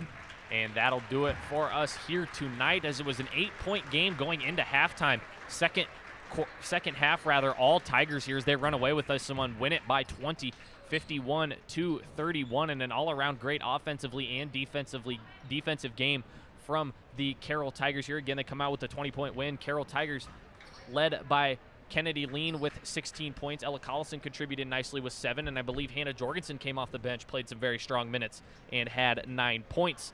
Again, this is a varsity doubleheader, so next, right on this same live stream link, will be the Carroll Tigers and the Carlisle Wildcats on the boys' side of things. That one's set to start approximately around 7:30. Might be a little later, about 7:35 or so. So again, please stick around for that one, and we will be back and ready for that one here in about 10 minutes or so with our pregame show. So again, stick around, and if you are taking off, we want to thank you for joining us, and if you are sticking around, we will see you guys in about 15 minutes.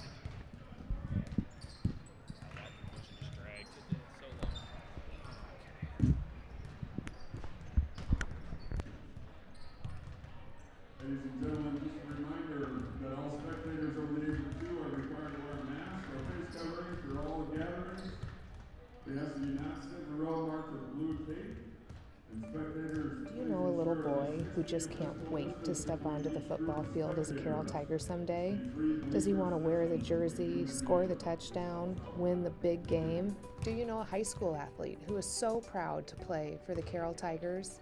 Well, the Booster Club helps all 3 of these athletes, because when we purchase the best equipment, the coolest jerseys, and so much more, our programs can expand and grow.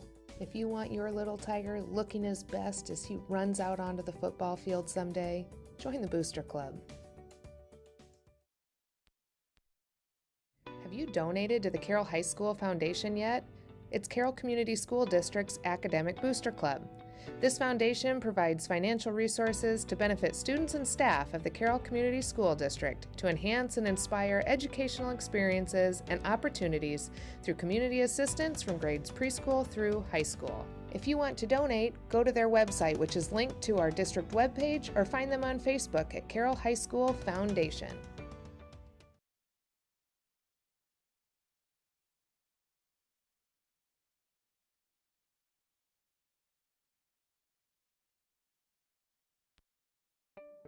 Do you know a little boy who just can't wait to step onto the football field as a Carroll Tiger someday? Does he want to wear the jersey, score the touchdown, win the big game? Do you know a high school athlete who is so proud to play for the Carroll Tigers? Well, the Booster Club helps all 3 of these athletes, because when we purchase the best equipment, the coolest jerseys, and so much more, our programs can expand and grow. If you want your little Tiger looking his best as he runs out onto the football field someday, join the Booster Club.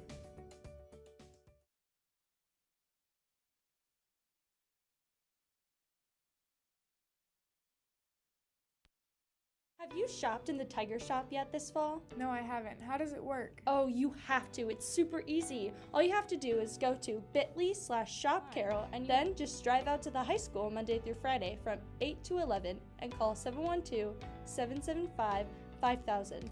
They can bring your order right out to your car. Seriously? It's that easy? It's that easy. bit.ly/shop Carroll. It's really that easy. Dear Tiger Booster Club, I'd like to thank you for selecting me as a recipient of the Tiger Booster Club Scholarship. Receiving this sincerely means so much to me and it will truly help me continue my education financially. Thank you for all the support over the last 4 years. It has meant so much to me. Sincerely, Ashley Unkin.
The Tiger Vision Control Room is a multimedia production room designed by 2020 graduate Owen Perrin. Here, Tiger Vision students have the opportunity to work in a professional media environment. Students control the video board in the gym, conduct live video streaming, mix audio, and create graphics. The control room is an indispensable tool that gives students and the community an edge over the competition.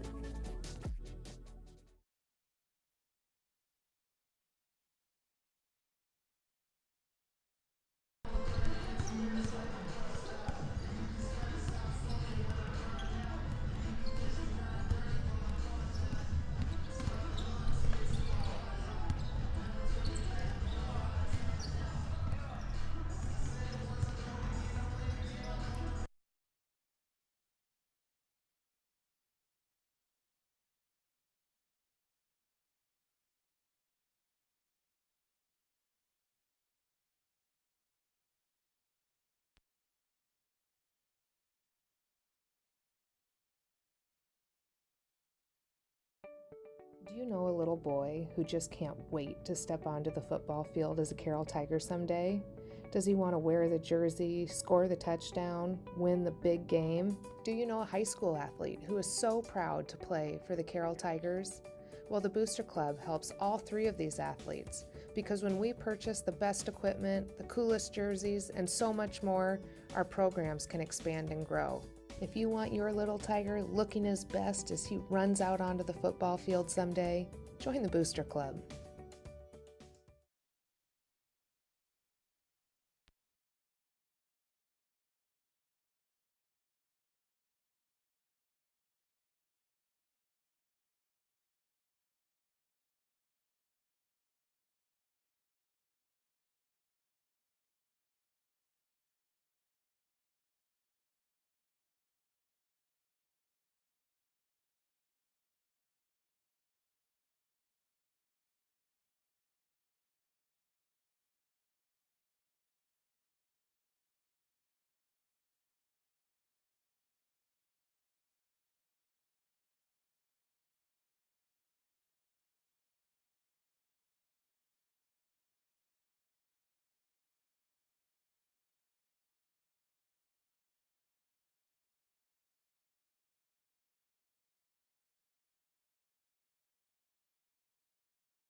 Dear Carroll Booster Club, thank you for choosing me as a recipient for one of your scholarships.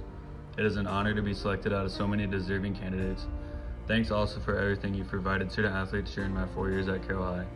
I will be attending Iowa State and studying finance, and this will help cover the cost of tuition and room and board. Sincerely, Colby Vincent.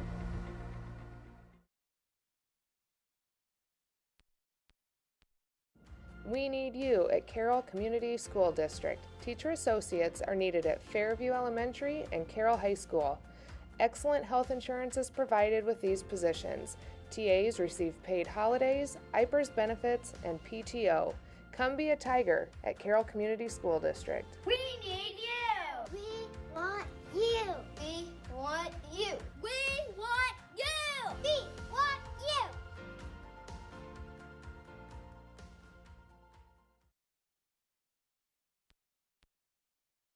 Have you shopped in the Tiger Shop yet this fall? No, I haven't. How does it work? Oh, you have to. It's super easy. All you have to do is go to bit.ly/shopcarroll and then just drive out to the high school Monday through Friday from 8 to 11 and call 712-775-5000. They can bring your order right out to your car. Seriously? It's that easy? It's that easy. bit.ly/shopcarroll. It's really that easy.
17.1. Not far behind him is fellow junior Nick Mackey, just right at 14 points.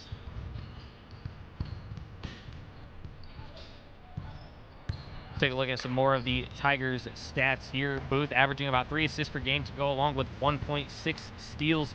Now we're going to take a look at the senior Torrey Feldman, who, if you've watched some of the Tigers games earlier in the season, really been the workhorse for the Tigers. I'm not sure if it was, I believe it was the Bondurant game. He had 22 points to go along with 16 rebounds. Just an all-around great player for the Tigers. Can shoot the ball from the mid-range to inside, likes to get inside the paint and score. Very aggressive driving to the basket, goes up, gets fouled a lot, shoots free throws. Again, averaging 11.6 points per game to go along with 7.6 rebounds. Has 3 steals a game as well on the defensive side of the ball. So just an all-around player, and definitely the key to the Tigers' success, I believe. I know you've got Caleb Booth, who can score in tons. You've got Nick Mackey, who can put up a lot of buckets for the Tigers, but it's really Torrey Feldman who is the key player on this Tiger team. Does it on both sides of the floor, does it well, does it efficiently, and he's just so fun to watch the way he hustles around all over the floor, runs the floor on offense and defense, and you just can't say enough good things about Torrey Feldman. We've got 15 seconds left to go here. We're going to head down onto the floor for the starting lineups, and we will be back and ready for tip.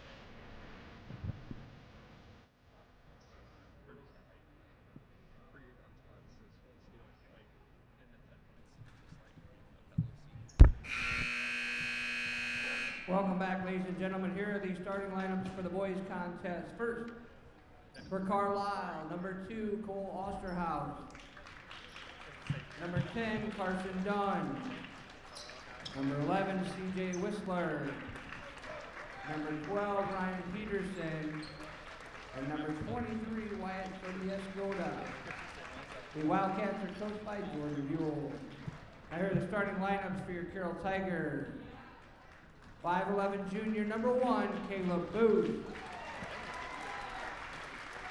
5'10" junior, number 2, Nick Mackey. 6'1" senior, number 4, Kobe Christensen. 6'2" senior, number 5, Torrey Feldman. And 6'1" senior, number 20, Trayton Goen. The Tigers are coached by Randy Beeson and assisted by Brian Higgis.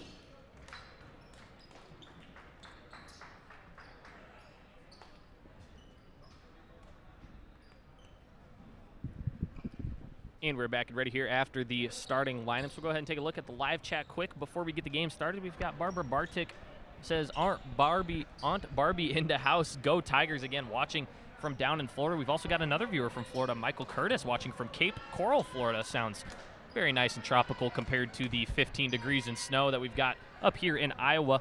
And Michael says go Tigers as well. Starting out in the middle of the floor, we've got Torrey Feldman tipping for the Tigers. Number 10, Carson Dunn on the tip for the Wildcats. And here we go, Feldman winning the tip. Booth will backtrack to the back baseline and grab it, and the Tigers will start out with the first possession here.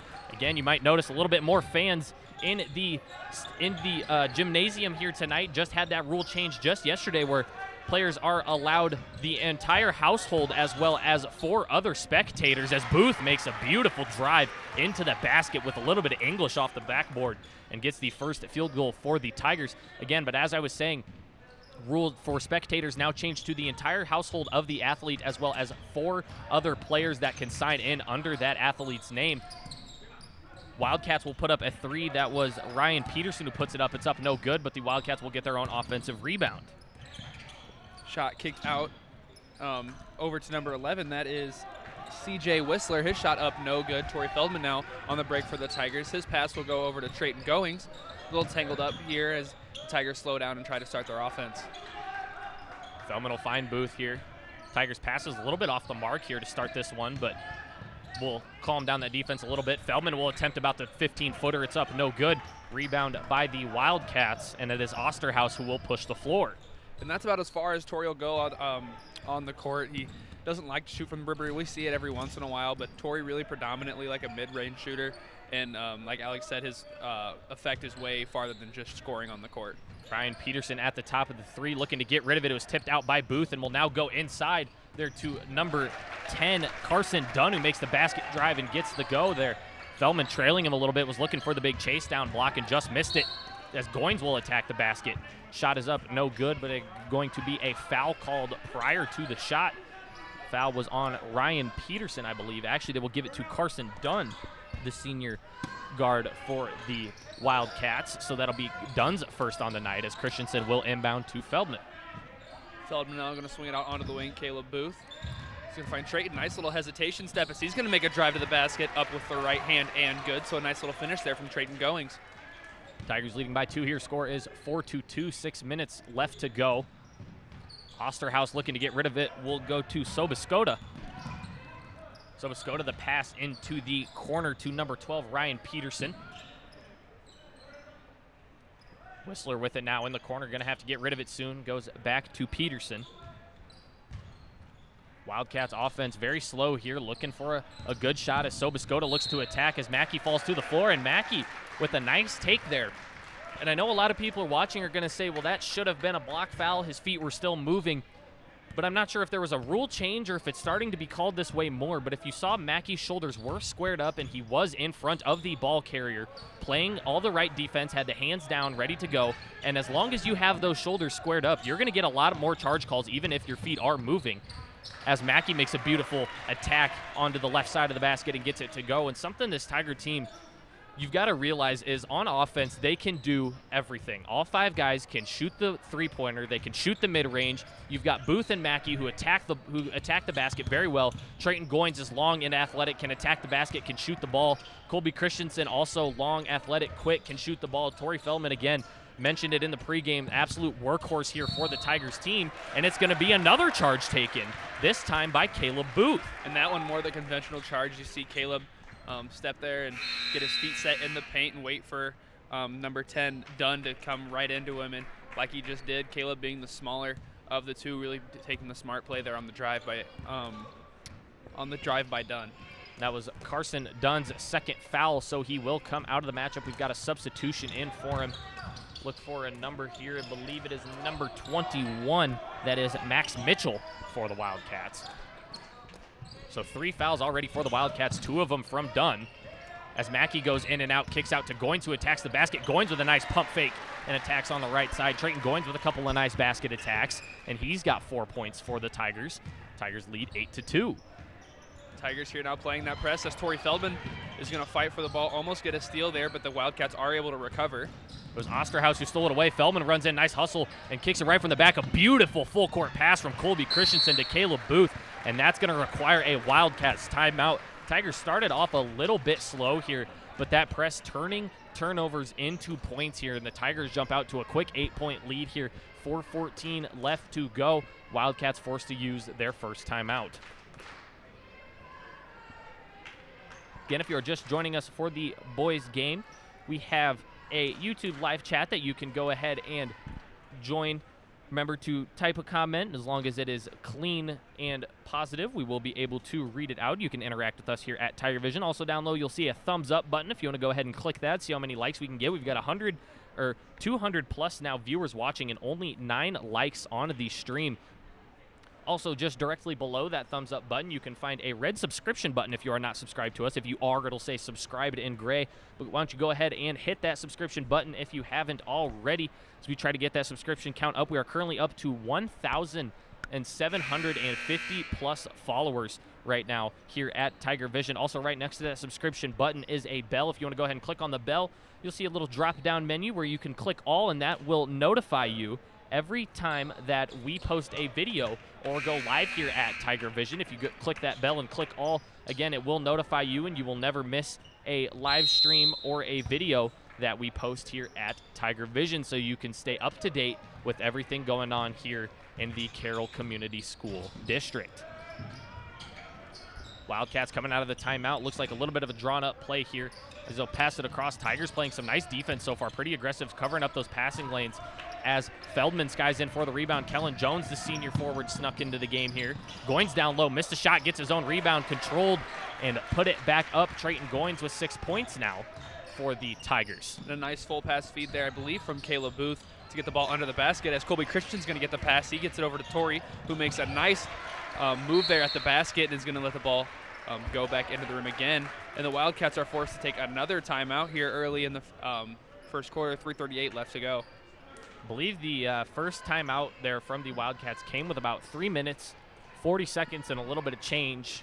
It is currently 3 minutes and 38 seconds, and the Wildcats have already taken their second timeout. Again, that is 2 timeouts within about 10 seconds. It's got to be frustrating the way this Tiger team comes at you. They come at you from all angles, all sides of the ball, both sides of the floor.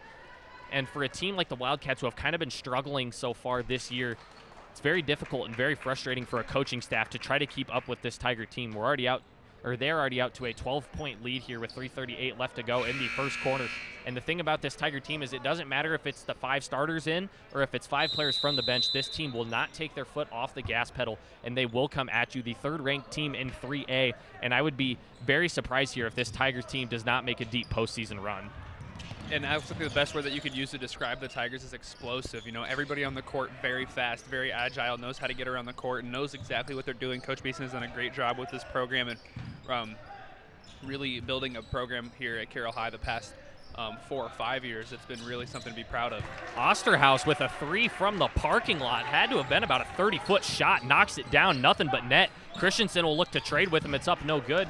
Rebound will go to Imhoff. Knocked around a little bit. It's Prentice now to Osterhaus, who will attempt another deep 3. That one's up, no good. Booth here with the rebound. He's going to bring it down for the Tigers. Nice little dribble move there. Gets right past his defender and gets an easy lane to the basket. And that's really what makes Caleb Booth special, his ability to play make and then the ability to finish. Osterhaus will take it up the floor for the Wildcats here. 16-5 is the score here. A little bit of a trap full court. It is Prentice who receives the cross-court pass there. Kick is now inside to Whistler. Whistler looking inside, but it's Goins in the passing lane, and the Tigers looking to run the floor again. Colby Christensen looking for the shotgun pass. It's in, stolen away by Osterhaus. And he will slow it down a little bit here for the Wildcats.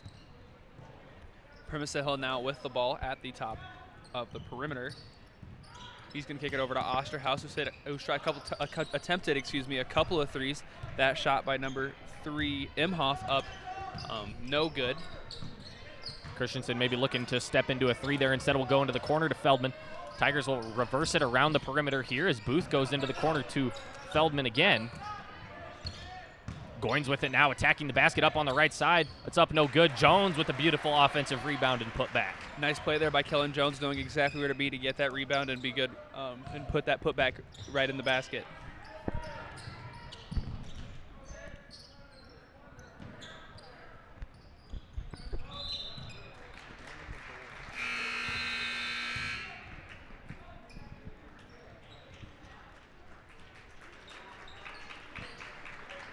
Dead ball here. I believe the Tigers forced a turnover.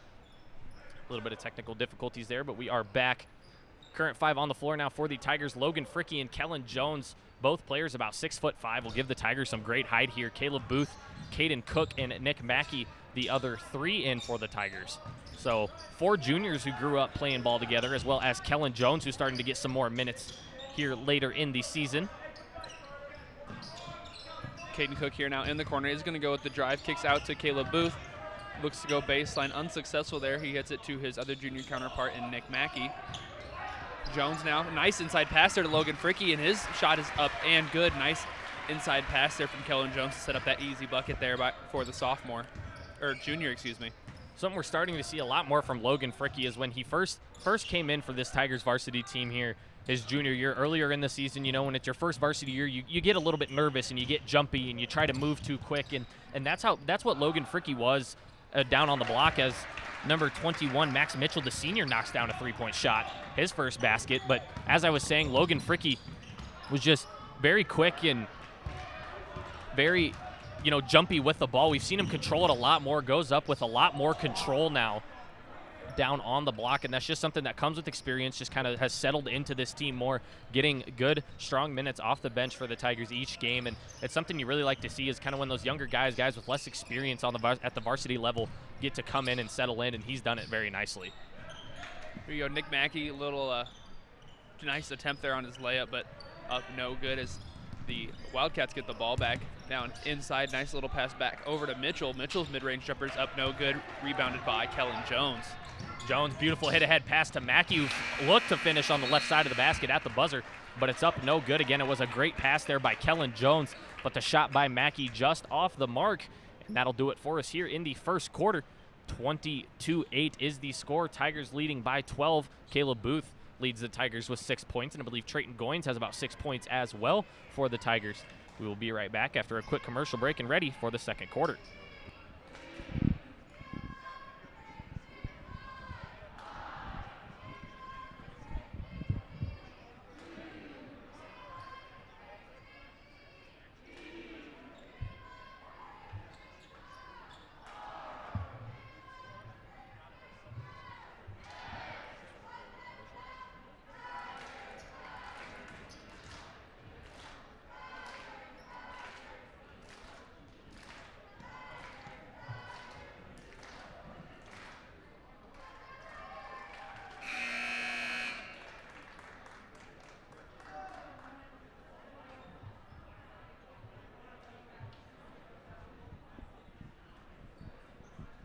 And I believe we are back here ready to go for the second quarter. Again, 22-8 is the score. We've got a couple more entries here in the YouTube live chat. We've got Honey Bunny Jones says, "Go Tigers."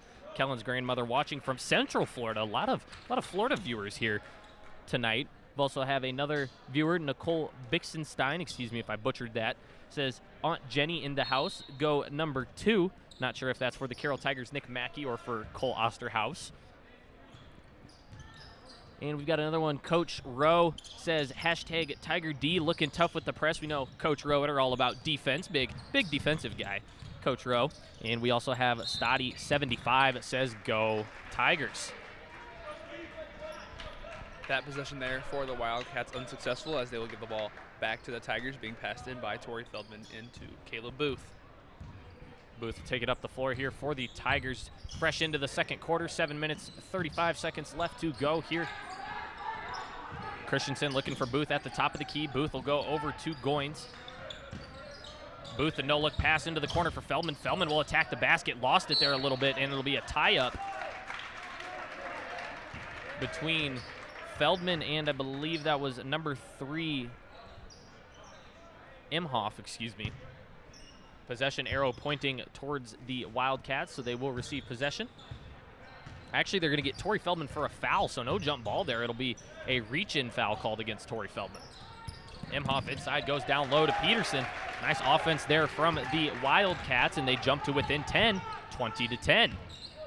Booth with a right-hand shotgun pass over to Christensen, who goes inside to Jones. Kellen Jones absorbs the contact and goes up on the left side for the basket.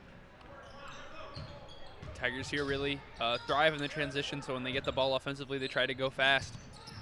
As the Wildcats now have the ball on their other side. Peterson now trying to go baseline. Successful. He's going to find Sobuzniak on the inside. However, he will be rejected there by Kellen Jones.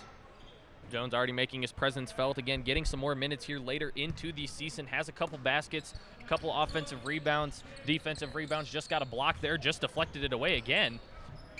Tigers, something they really missed is that height from Kellen Jones, coming in about 6'4", 6'5", probably has a wingspan that's around 6'8", 6'9". He was actually the quarterback for the Tigers this year, so just an all-around athletic, tall kid, something that's definitely going to prove to be a difference maker for the Tigers as they continue to try to make a deep run into the season. Peterson now, he's being trapped here by Booth and Christensen. That trap going to be successful as Goins ends up with the ball. They will call, I believe, a foul on, that is number 11, CJ Whistler. That is Whistler's first foul of the night. Tigers will inbound from the sideline. Couple of substitutions here as Cole Osterhaus and Carson Dunn check back in. It is Imhoff and Prenticehill who take a seat on the bench. Christensen again will inbound on the sideline here to Sobuscoda playing the defense there. Booth with a tough crossover, 17-foot jumper is up and good. 24-10 now is the score here. Tigers leading by 14. Booth now leading all scorers with 8 points.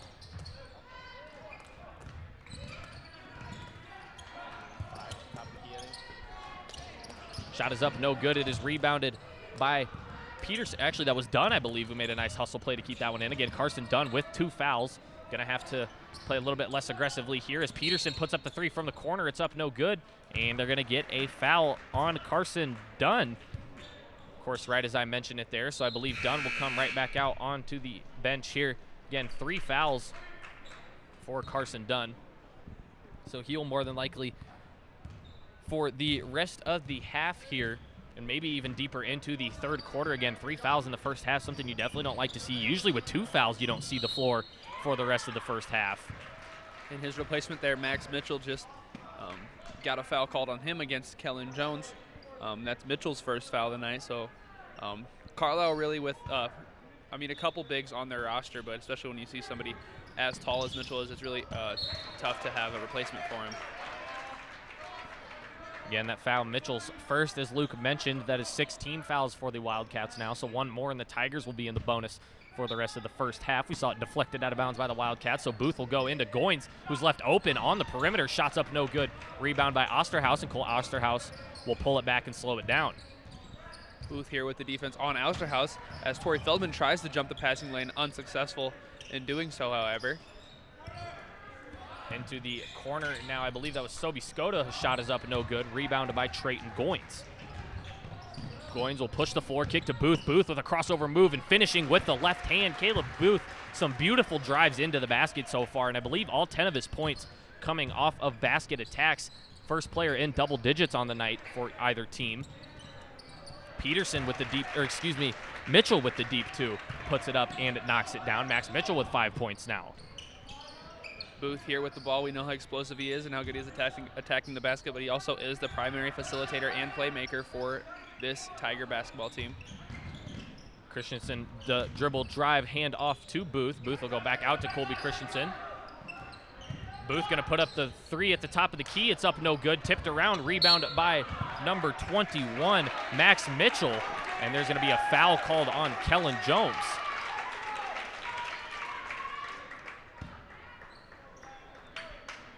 Jones are a little upset with the call. Looked like he had it elbowed in the eye.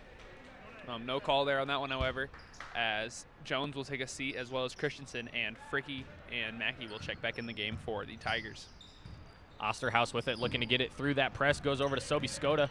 Now into the corner to Peterson, who attacks the basket. It's up, no good. Rebounded by Sobi Skoda, the offensive board, finds Whistler.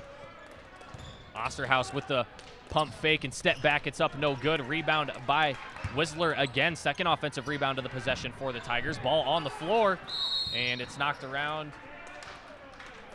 Believe a foul going to be called. Or I guess they had possession of the ball, so they will call a timeout here.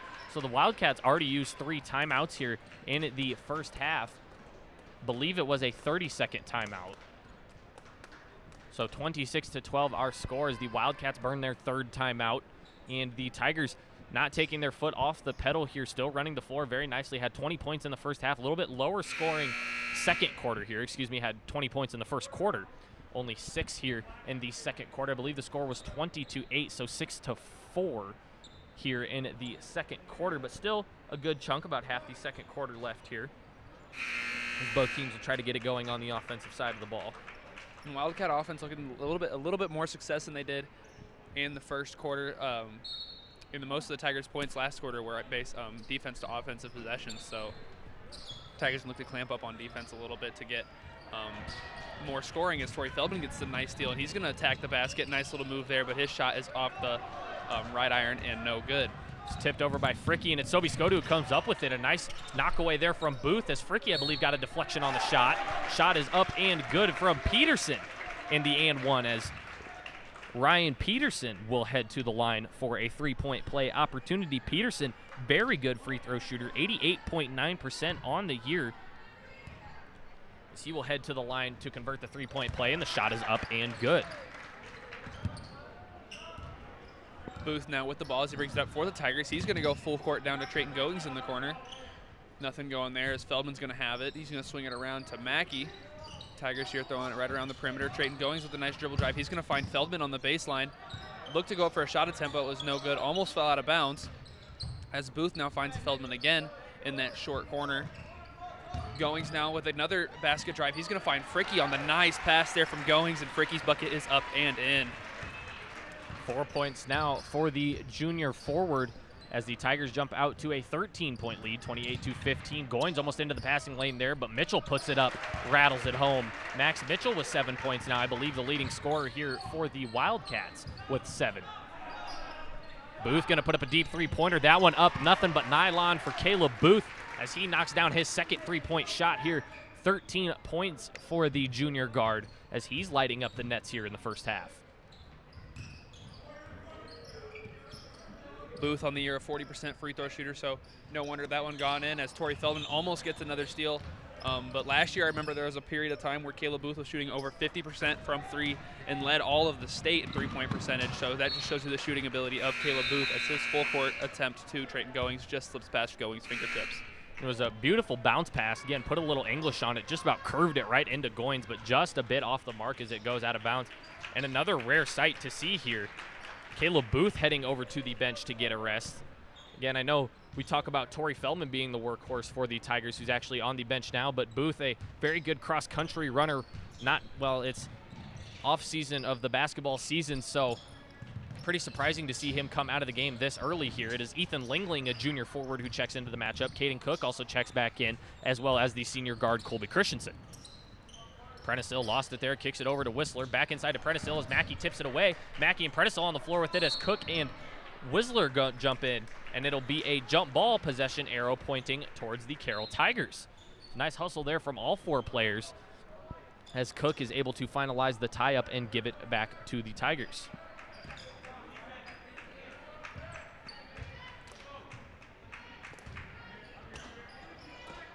Mackey with it now on the far side of the floor. A nice hesitation move looking inside. It was kicked by the Wildcats, but Christensen will grab it. And Christensen, who runs in for a shot, is fouled.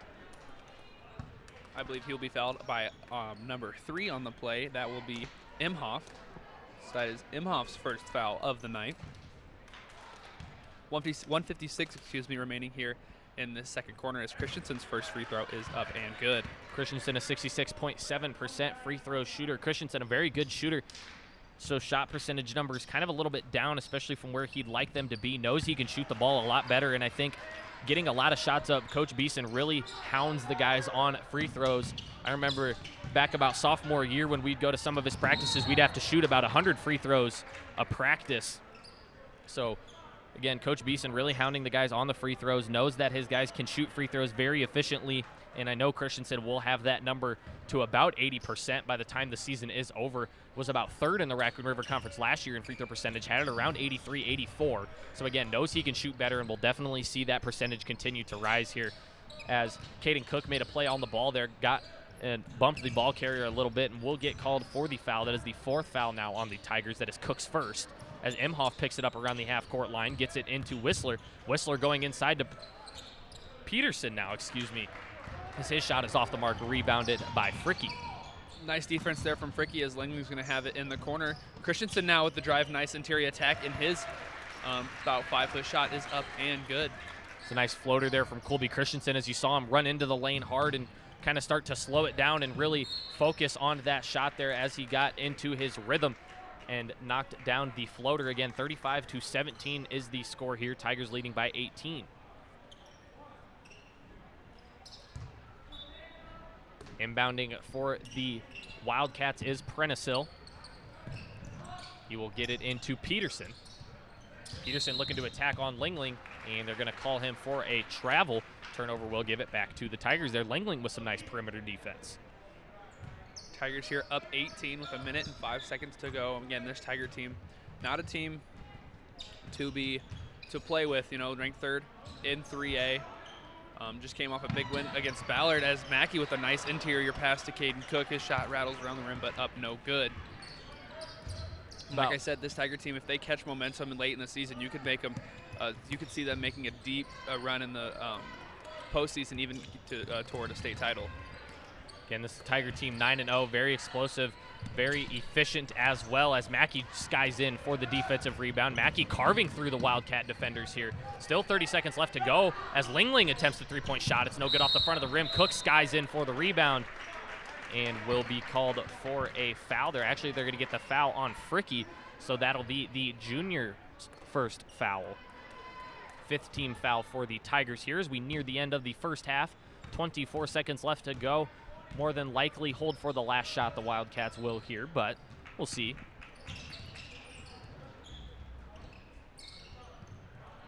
Peterson with it into the corner, goes inside to Imhoff.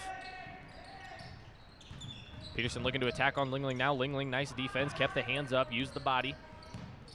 Almost knocked away there by Cook. And it is Peterson who will attack. Peterson with the baseline jumper, no good. And that'll do it for us here in the first half of action. 35-17 is the score. Caleb Booth leads all scorers in the game with 13 points. Max Mitchell having a nice game off the bench for the Wildcats with 7 points. Again, Tigers leading by 18 here, 35-17. We're going to stick around for a performance by the Carroll Paws dance team, and then we will be back and ready for the second half of action.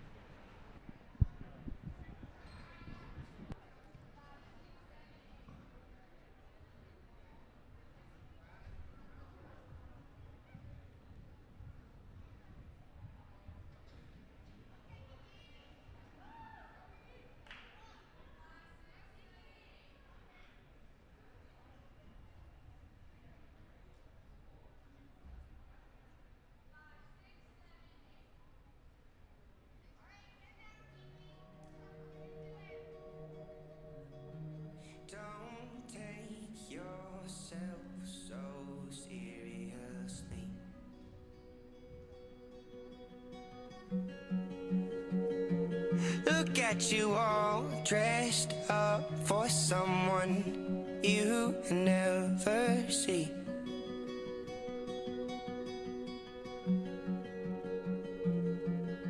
You're here for a reason, but you don't know why. You're split and uneven, your hands to the sky. Surrender yourself. And I wonder why I tear myself down to be built back up again. Oh, I hope somehow I'll wake up young again. All that's left of myself, holes in my false confidence. And now I lay myself down and hope I wake up young again. Why won't you take me seriously? Look at me all double for someone I'll never meet.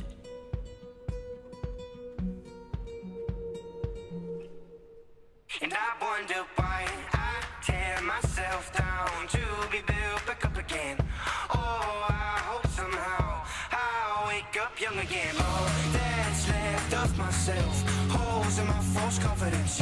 And now I lay myself down and hope I wake up, wonder why I tear myself down to be built back up again. Oh, I hope somehow I'll wake up young again.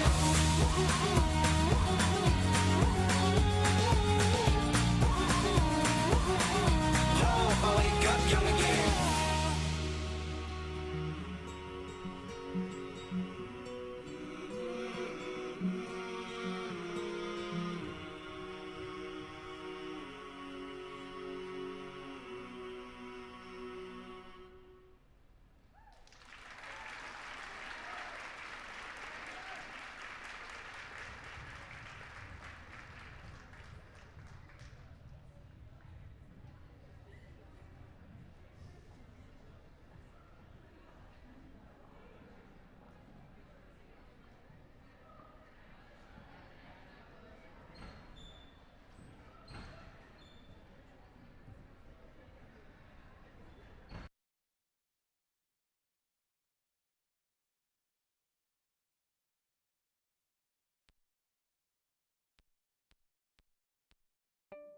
Do you know a little boy who just can't wait to step onto the football field as a Carroll Tiger someday? Does he want to wear the jersey, score the touchdown, win the big game? Do you know a high school athlete who is so proud to play for the Carroll Tigers? Well, the Booster Club helps all three of these athletes because when we purchase the best equipment, the coolest jerseys, and so much more, our programs can expand and grow. If you want your little Tiger looking his best as he runs out onto the football field someday, join the Booster Club. Have you donated to the Carroll High School Foundation yet? It's Carroll Community School District's Academic Booster Club. This foundation provides financial resources to benefit students and staff of the Carroll Community School District to enhance and inspire educational experiences and opportunities through community assistance from grades preschool through high school. If you want to donate, go to their website, which is linked to our district webpage, or find them on Facebook at Carroll High School Foundation. The Tiger Vision Control Room is a multimedia production room designed by 2020 graduate Owen Perrin. Here, Tiger Vision students have the opportunity to work in a professional media environment. Students control the video board in the gym, conduct live video streaming, mix audio, and create graphics. The control room is an indispensable tool that gives students and the community an edge over the competition.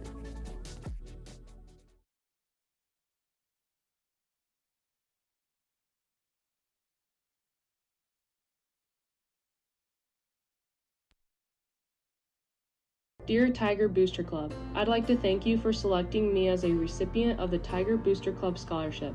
Receiving this sincerely means so much to me, and it will truly help me continue my education financially. Thank you for all the support over the last 4 years. It has meant so much to me. Sincerely, Ashley Onken.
We need you at Carroll Community School District. Teacher associates are needed at Fairview Elementary and Carroll High School. Excellent health insurance is provided with these positions. TAs receive paid holidays, IPERS benefits, and PTO. Come be a Tiger at Carroll Community School District. We need you. We want you. We want you. We want you. We want you.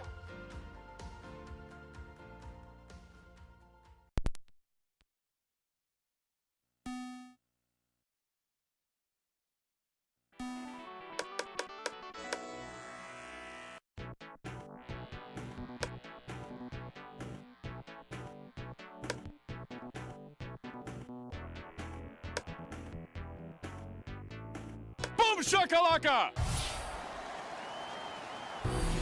And we are underway. From long range, kaboom!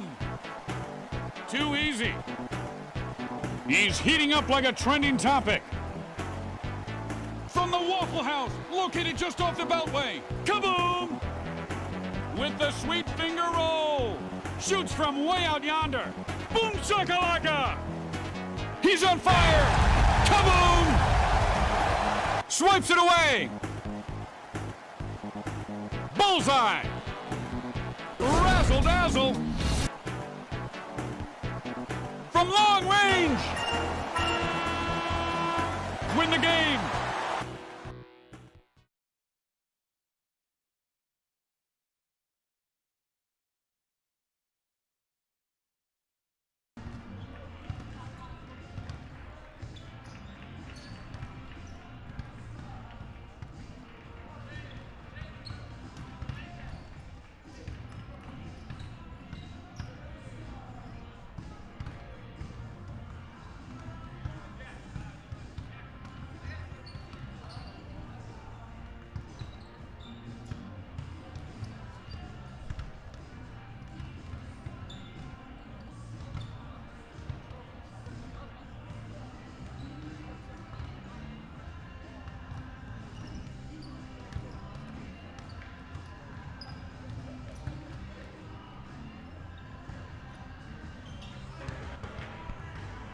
Welcome back, Tiger and Wildcat fans alike, to this Raccoon River Conference matchup between the Carlisle Wildcats and the Carroll Tigers. Tigers up here 35-17 to begin our second half, and the Tigers really putting on an offensive and defensive display here. Lots of basket attacks, lots of nice finishes at the rim. Hopefully to see more of that in the second half. Play here just about to start as the timer runs out on the halftime clock, and we'll be right back with you with the game.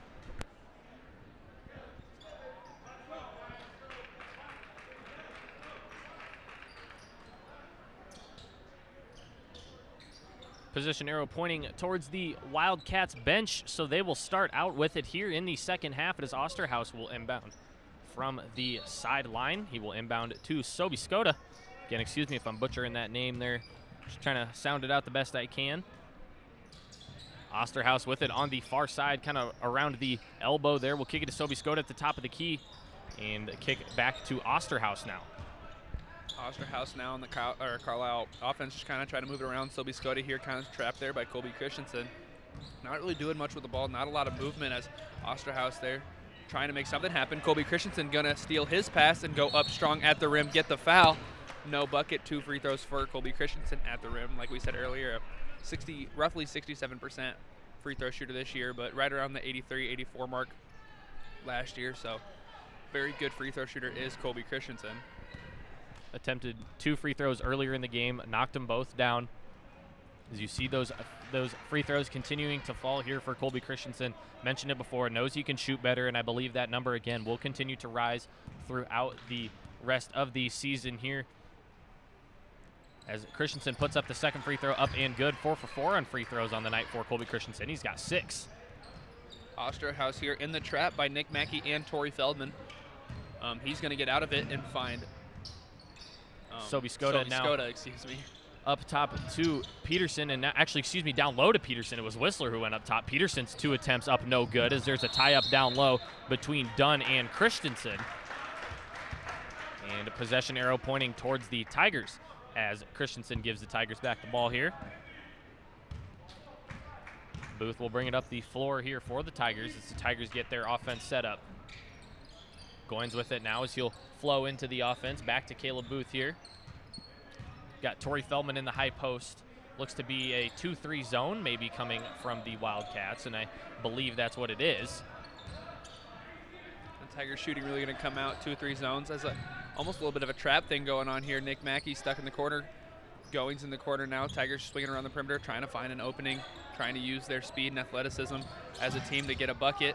I believe that pass was intended for Feldman. He was unable to get it, but a great pass there by Christensen, who's going to find Goings on the wing. His shot almost in, but just rattles out. As I believe they will call a foul there on Caleb Booth, his first foul of the game.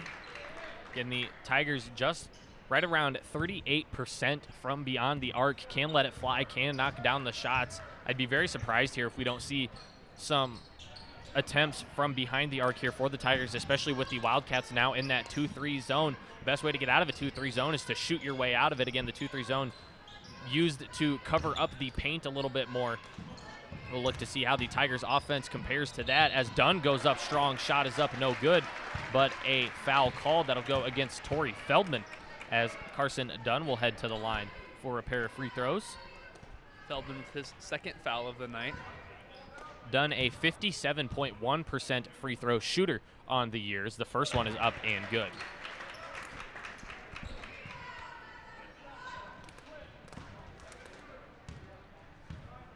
Second free throw attempt for Carson Dunn is up and good as well. So Dunn knocks down 2 big free throws here to bring the Wildcats back to within 20. It's actually an 18-point deficit here, 37-19. Wildcats here running that full court press. Now backing off as Peterson fades away from Christensen. Christensen's going to swing it over to Booth, who's looking for Goings on the baseline. Cross-court pass there from Booth to find Mackey. His 3 up off the back rim, no good. Booth will save it, though, and bounce it off of Whistler and out of bounds. The Tigers retain possession under their basket. There's a nice skip pass there from Booth to Mackey. Mackey just couldn't get the 3 to go, and I did mention going to see a lot more 3s fly here for the Carroll Tiger team. Just about 4 of the 5 guys can shoot the 3 well. Torrey Feldman will let it fly, has knocked down a 3 before, but not primarily a shooter from outside the perimeter. So the Tigers have those 4 shooters around the arc as they'll try to work it into side to Feldman, get those in and out shots as Christensen puts up a corner 3, up and good. Colby Christensen knocking down his first 3-point shot of the night. He's got 9 points now for the Tigers, and the Tigers back out to a 21-point lead. And that's an offensive change that I expect to see from the Tigers. A lot of basket attacks here in the first half. Less shooting than I expected to see, but then they're really starting to let loose here, especially in the third quarter, as they've already taken 3 3-point attempts on their few possessions. It was Peterson who gets called for the double dribble. And I believe there's going to be a foul on the other side of the floor. Actually, it'll just be out of bounds, so the turnover will give it right back to the Wildcats here, as Sobi Skoda will bring it up the floor. Sobi Skoda here is going to look for Osterhaus. He will find him on the bounce pass. Osterhaus here had Peterson on the short corner wide open, but then Trayton did find him. There's the D from Trayton to get the block and the rebound. Feldman turning around looking for Mackey, as Mackey shot is up no good, rebounded by Feldman, and there's going to be a foul on the floor that will go against Carson Dunn. That is Carson Dunn's 4th foul now on the night. 1 more and he'll have fouled out of the contest here, so 4 fouls in the first 2.5 quarters here of the game, and not even a substitution yet coming in for Dunn. It looks like Carlisle's head coach is just going to rock with it, and you know, it's so early in the third quarter that Dunn's got to really be careful to not foul out of this game as a starter. Feldman's dribble knocked away right into the hands of Christensen. Defensive intensity picking up a little bit for the Wildcats as well. Mackey with it, looking to let it fly, makes a pump fake, gets by 2 defenders and goes back to Booth. Booth now at the top of the key across the court to Goins. Tigers moving it around the perimeter, now looking inside for Feldman as it's knocked away, and it will be out of bounds off of Osterhaus. Tigers will retain possession on the other side of the floor. Passing the ball in here for the Tigers is Colby Christensen. A couple of substitutions now as Sobi Skoda checks out along with Peterson. It is Imhoff and Prentice-Hill who check in for the Wildcats. An interesting move here by Carlisle, not bringing out their 4 fouls with Dunn. I believe that will be a foul on Whistler, number 11, so that'll be his 2nd foul of the night. 3 team fouls in the second half already for the Wildcats. Tigers with 2 of them. Torrey Feldman heading to the line now to attempt a pair of free throws. Feldman a 68% free throw shooter, as the first one hits off the top of the rim and rolls out.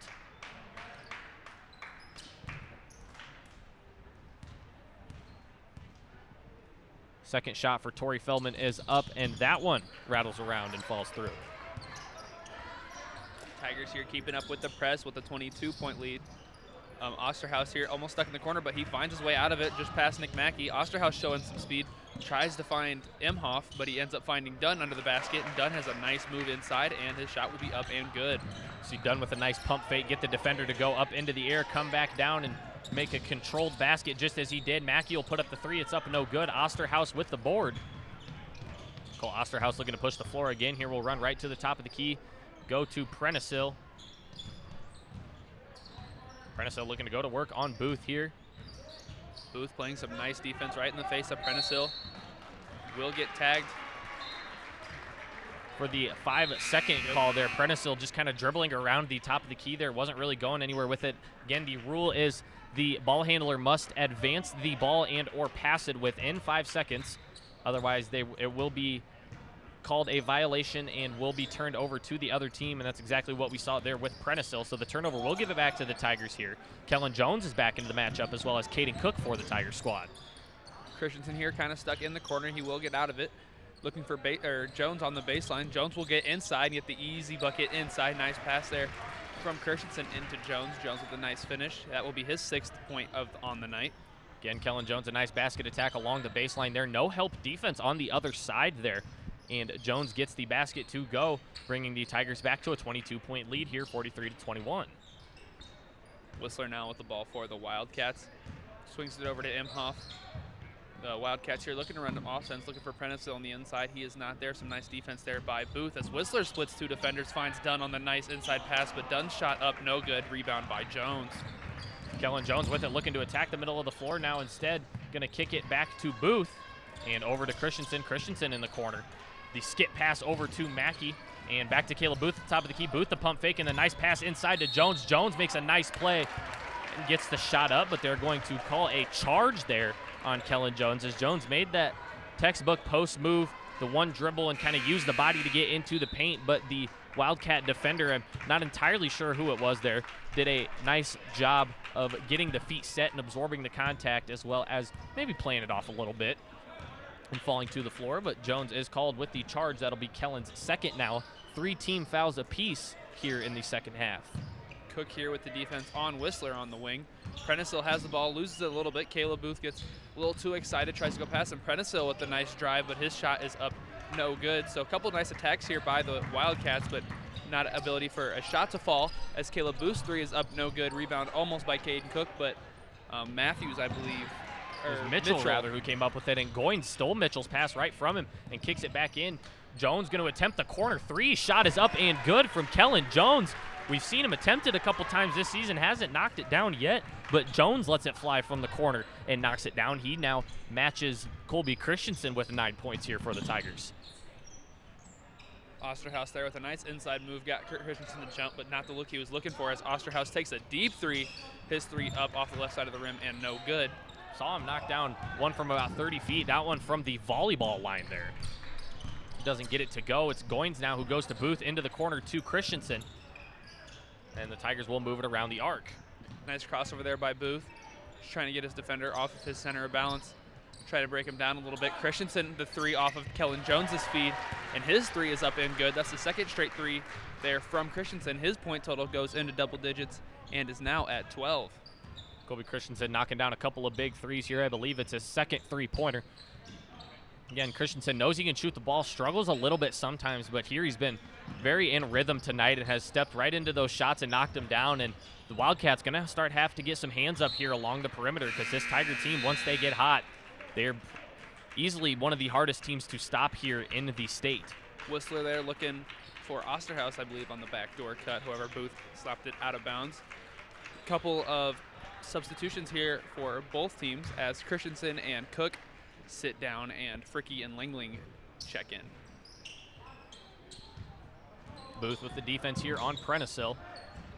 Prentice-Hill looking to attack the right side. Booth moving his feet, playing some good defense. It's Mitchell on the opposite corner there, guarded by Fricky. Mitchell's going to go inside to Sobi Skoda and back outside to Imhoff. Done with it now with a spin and puts it up and traveled there, moving a little bit too quickly. Grabbed an extra step and will be called for the travel. 49-21 is the score here. As Dunn does get checked out of the game for number 12, that is Ryan going Peterson. to be Peterson. Gabby Hammer in the chat, Tiger player on the girls squad who just came up with a big win here, asking if she can get a shout out. And they're going to get Kellen Jones for a travel, but yes, shout out to Gabby Hammer down here watching the game again. Nice win there from Hammer and the girls squad, and staying here to support the boys game. Sobi Skoda with it now, looking to attack the handoff to Peterson. Peterson looking to go behind his back maybe, but it's stolen away by Lingling. Lingling with the basket drive, looking to drive on the right side of the block, lost it there. It's going to be a tie-up between Lingling and Peterson. Possession arrow will give it to the Wildcats. Peterson there trying to get it back from Lingling after having it stolen from him. As Peterson now will bring the ball up here for the Wildcats. Doesn't realize how much time is on the clock. His half-court heave still up no good. And that will be the end of our third quarter. 49-21 is the score. Caleb Booth still leading all scorers with 13 points as we head into the fourth quarter of action. We will be right back here on Tiger Vision.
ball here to start the fourth quarter is the Tigers, as the Wildcats make their way out onto the floor.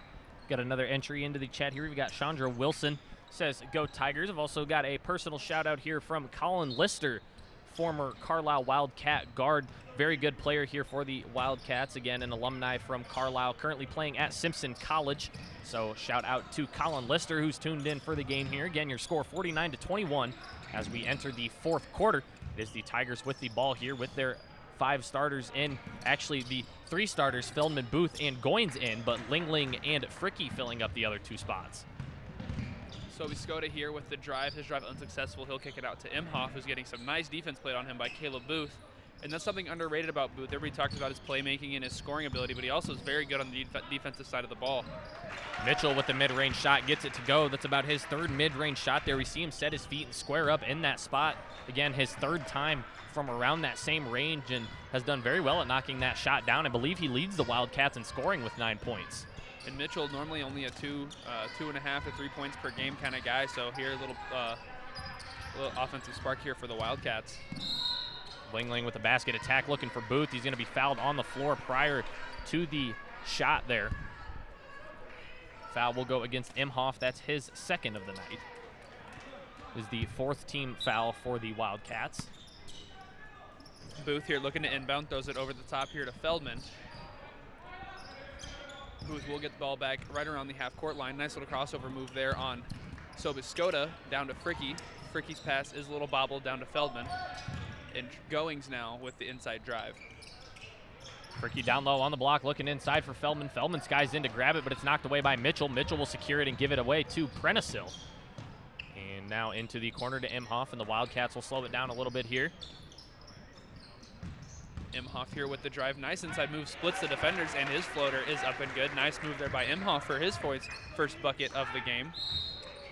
And Lingling skying in to grab the pass there, will be fouled by Prentisil on the way down. That'll be Prentisil's 1st of the night. Booth here taking a seat for the Tigers as I believe Christensen checks into the game. Christensen, the inbound here from the sideline, will get it into Feldman. And back to Christensen as Christensen looks to be the facilitator here for the Carroll Tiger offense. Jones, the rocket pass to Feldman, back into the corner to Christensen and down low to Fricky. And Fricky going to be fouled by Mitchell. That is Mitchell's 2nd foul now. So a few quick fouls here for the Wildcats. I think they had 3 fouls coming into the 4th quarter, so 3 fouls in less than 2 minutes of game time here in the 4th quarter will bring them to 6. 1 more will put the Tigers in the bonus. Dunn here checking in for Prentisil, and Dunn, as we know, with 4 fouls, so 6 minutes left in the game, and we'll see if he can stay out of being fouled out, but it looks like they will call a foul, I believe, on the Tigers. Yep, foul on Logan Fricky inside. Fricky looking for a position inside, tried to assert himself there a little bit and is called for the foul. So again, that is Fricky's 2nd on the night now, 4th team foul for the Tigers. So the Wildcats will get the possession here, down 24. Christensen here with the defense on Skoda. As Peterson has the nice move inside. His shot rattles off both sides of the rim, up no good. Feldman with your rebound. Colby Christensen looking to push the floor here, finds an open player in Lingling, passes back to Christensen with a little give and go. Now Trayton Goins will jump in and kick back out to Christensen, who knocks down the corner 3. Colby Christensen's 3rd corner 3 of the night, as he now leads all scorers in the game with 15 after that 3-point shot. Christensen here really lighting fire from outside. I don't believe he had 1 3 in the first half, but here's hit 2 quick ones and really been a spark for the offense, as Peterson's 3 is up, no good. Rebound Fricky. Christensen with it now, going to go to Lingling, right back to Colby Christensen. Players kind of jumped off of Christensen there, which really surprised me. Wanted to let it fly and gives it into Fricky, who gets the and 1 down low. Logan Fricky will head to the line with a chance to complete the 3-point play. Foul will go against Ryan Peterson, I believe. That is his 1st of the night. Logan Fricky, very tall, 6'5", but not a lot of meat on his bones. Mitchell, the by far bigger defender, and Fricky there, nice move to get through contact and get the bucket up and in. Couple of substitutions here for the Tigers as Christensen, Feldman, and Goins check out. Caden Cook, Nick Mackey, and Jack Troutman check into the game.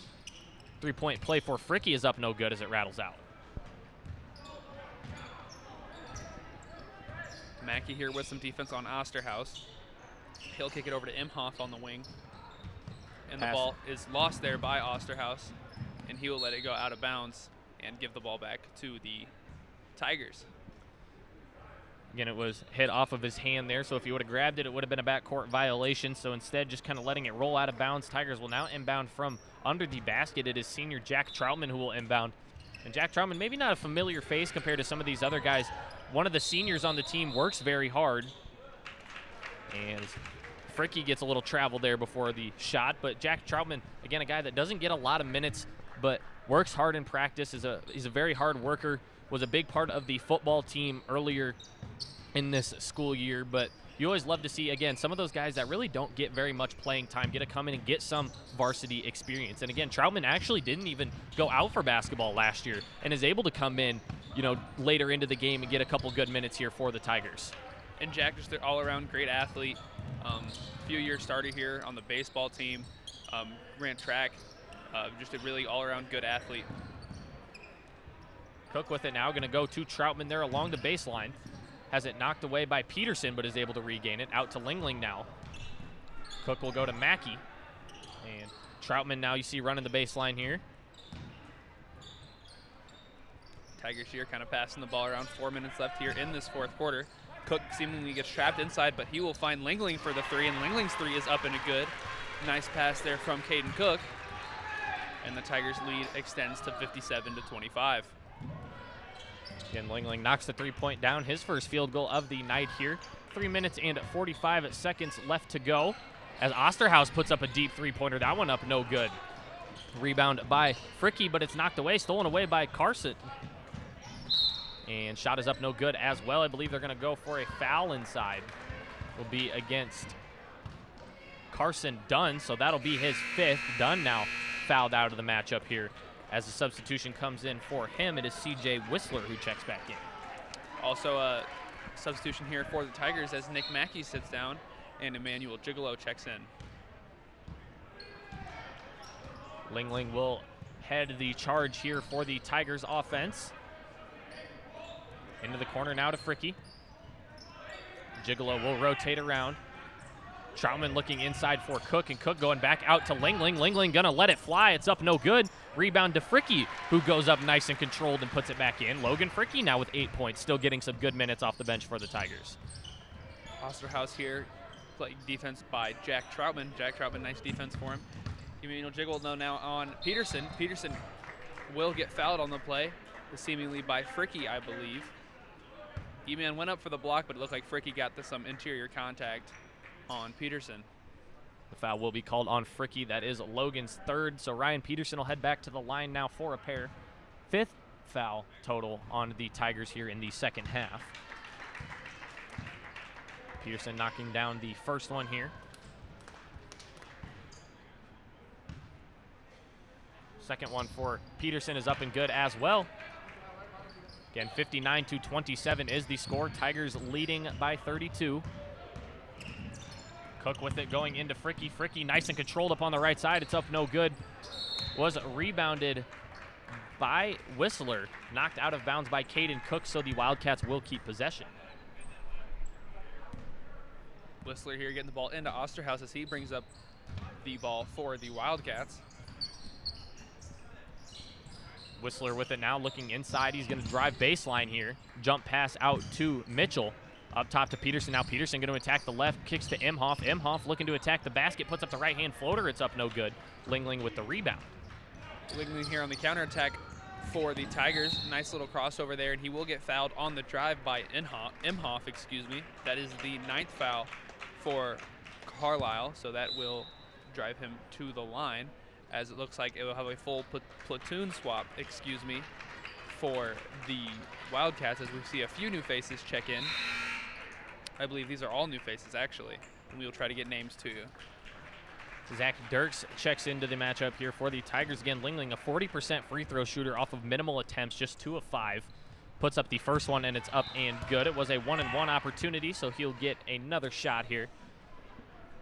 Again, we'll get some names here for the Wildcats. I believe it is we got number 0, who is Caden Baxter. Number 5, Isaac Comito. Number 41, Cooper Frey. number 32, Tyler Deal, and number 15, that'll be Jackson Berry. Berry now with the ball. He's going to kick it over to Frey, who shoots the three. His shot up, no good. Dirks now with the outlet pass down to Jack Troutman. Troutman's layup is up and good, and that has the entire crowd pumping, as Jack Troutman is one of those players that, as we said earlier, doesn't get a lot of PT, but when he does make a shot, the crowd does like it, as his and one is up and in. Troutman will head to the line now to attempt a free throw. And again, as Luke mentioned, kind of the sweetheart of the basketball team here, is one of those guys that doesn't get a lot of playing time, but just such a great kid off the court, always laughing, always joking around. And you love to see guys come in and get those big momentum plays like that. And the Tiger faithful absolutely loving it here, as the Tigers up big on the Wildcats, 65-27. Checking in for the Tigers is Everett Sampson and Gus Collison. Gus Collison, brother of Ella Collison, the star of the basketball team. He had a nice steal there and will go up with the foul. Troutman and Collison are very good buddies. So seeing them have back-to-back momentum plays, really a special sight. Gus Collison will head to the line. I believe his first varsity free throw attempts here is 0% from the line, so he puts up the first one, and it's up and good. Gus Collison now with his first varsity point. I believe Zach Dirks got his first varsity field goal as well on a little layup there, as Collison goes 2 of 2 from the line. 67-27 is the score here. 40-point deficit for the Wildcats as they get some of their bench guys in here to get some experience. Wildcat offense. Now Zach Dirks with a nice steal. He's going to drill all the way coast to coast, but his layup is up no good. Rebounded there by number 5, Comito.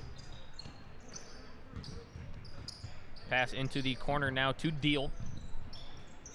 Back up to Comito, who puts the three up at the top of the key. It's up no good. Gigolo skying in for the rebound. And Emmanuel Gigolo looking to run the floor. Eman here with a nice move. Little playmaking there. Finds baseline. He will go up with the interior shot, up no good. Try to get his own rebound. It'll get bobbled around into Zach Dirks' hands, and Dirks' 15-foot jumper is up and good. Zach Dirks with 4 points now off the bench here for the Tigers, as the Wildcats will look to run some offense here. Kick over to Deal now, and back up top to Comito. Comito going to go over to Deal in the corner. Deal with the spin move on Collison, looking to attack baseline, puts up the right-hand shot. It's up no good. Rebound from Baxter. Kick inside to Comito. It's up no good. Gigolo with the rebound. And Emmanuel Gigolo will slow it down a little bit here. 30 seconds left here in the fourth quarter as the time winds down. Jack Troutman puts up the three. It rattles around the rim, no good, as you hear the sigh from the crowd, hoping that one goes in. Tigers lead here 69-27. That three up by Baxter, up no good off the front of the rim.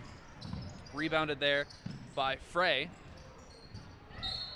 We'll go out of bounds. I believe it was off of Gus Collison, so the Wildcats will keep it here. And about 3 seconds left to go.